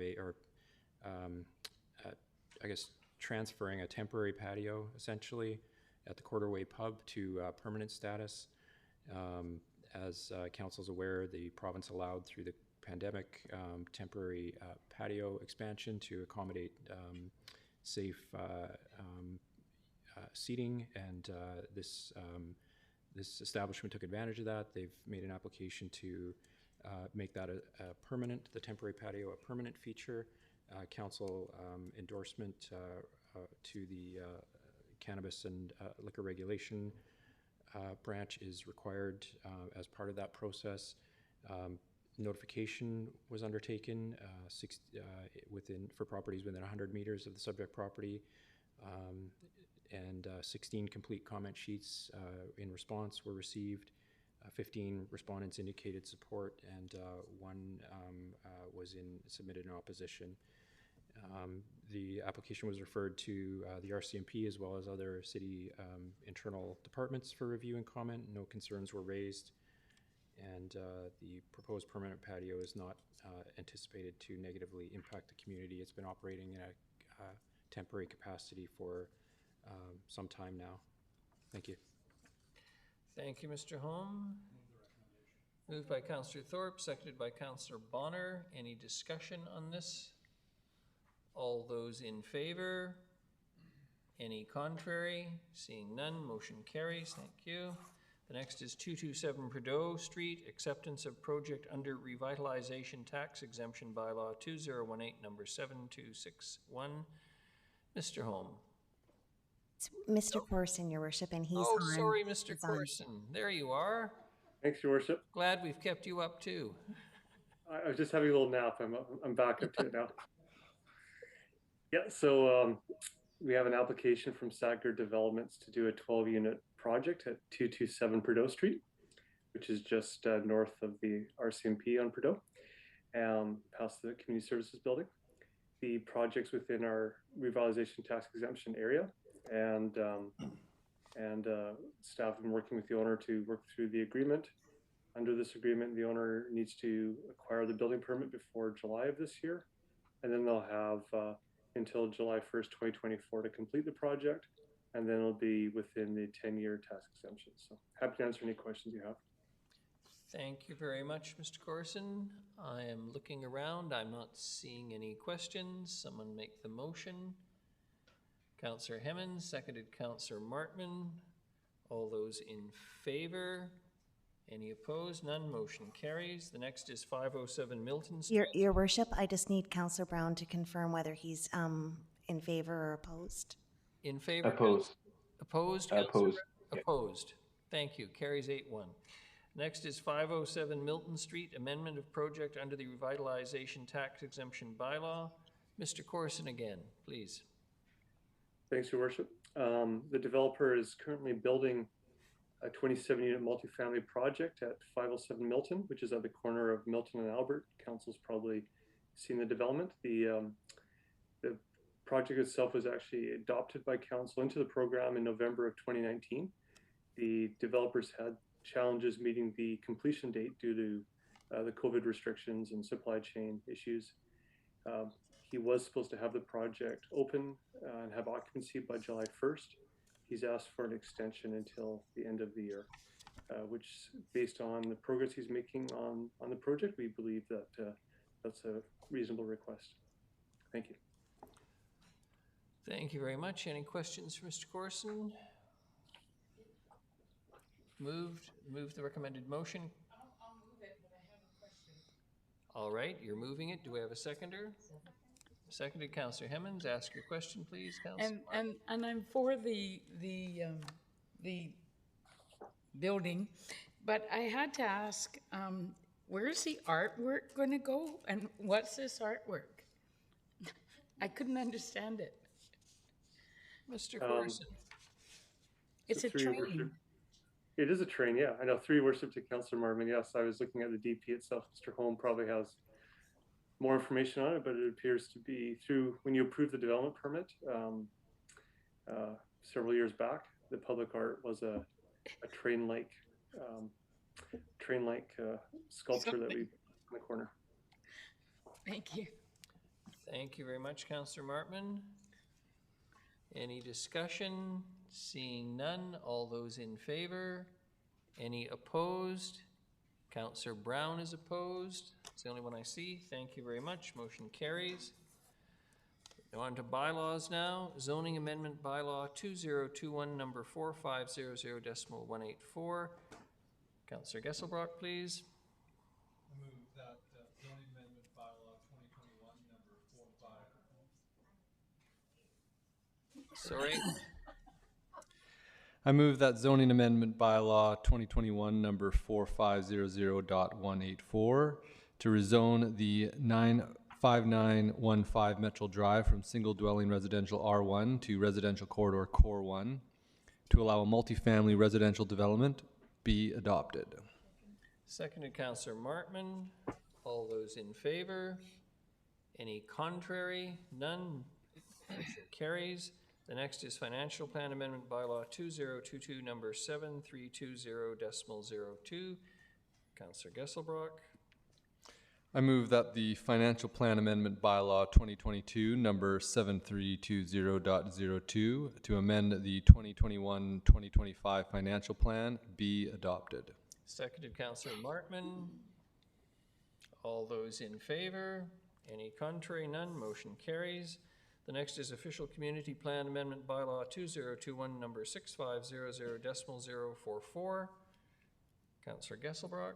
Move that Official Community Plan Amendment Bylaw 2021, number 6500.044, to redesignate portions of the subject properties and replace the Sandstone Master Plan, Schedule B to Schedule C Chase River Neighborhood Plan of the Official Community Plan be adopted. Seconded, Councillor Thorpe. All those in favor? Any contrary? You're opposing, Councillor Gesselbrock? Anyone else? No? Thank you. Motion carries. Official Community Plan Amendment Bylaw 2021, number 6500.046. Councillor Gesselbrock. I move that the Official Community Plan Amendment Bylaw 2021, number 6500.046, to allow 7 residential units at 456 Milton Street be adopted. Seconded, Councillor Bonner. All those in favor? Any opposed? Councillor Gesselbrock. Oh, in favor. Motion carries. No one opposed. Thank you. We have no notice of motion. Your Worship, I would like to make a notice of motion. Sorry? I would like to make a notice of motion. Yes, please. Yeah. I would just like to make a notice of motion that staff come back to us next week for the costs of security at the Caledonia Warming Center. In terms of, sorry, Your Worship, in terms of providing a report back, I think Yes. that's sufficient direction, yes. Thank you very much. All right, then it's on to other business. We have correspondence dated February 1st, 2022 from the Ombudsman, quarterly reports October 1st, December 31st, 2021. I think that's just good news, isn't it, Ms. Gurry? Yes. I don't think it requires us to do anything. The next correspondence, however, is the letter from the BC Association of Farmers Markets dated February 15th, 2022, a request for a letter of support to the Minister of Health, Adrian Dix, for the Farmers Market Nutrition Coupon Program. Councillor Bonner is making a motion to provide that letter of support.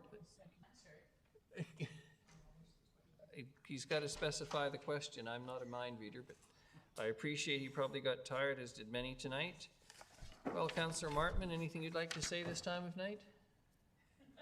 Move for adjournment. Seconded, Councillor Thorpe.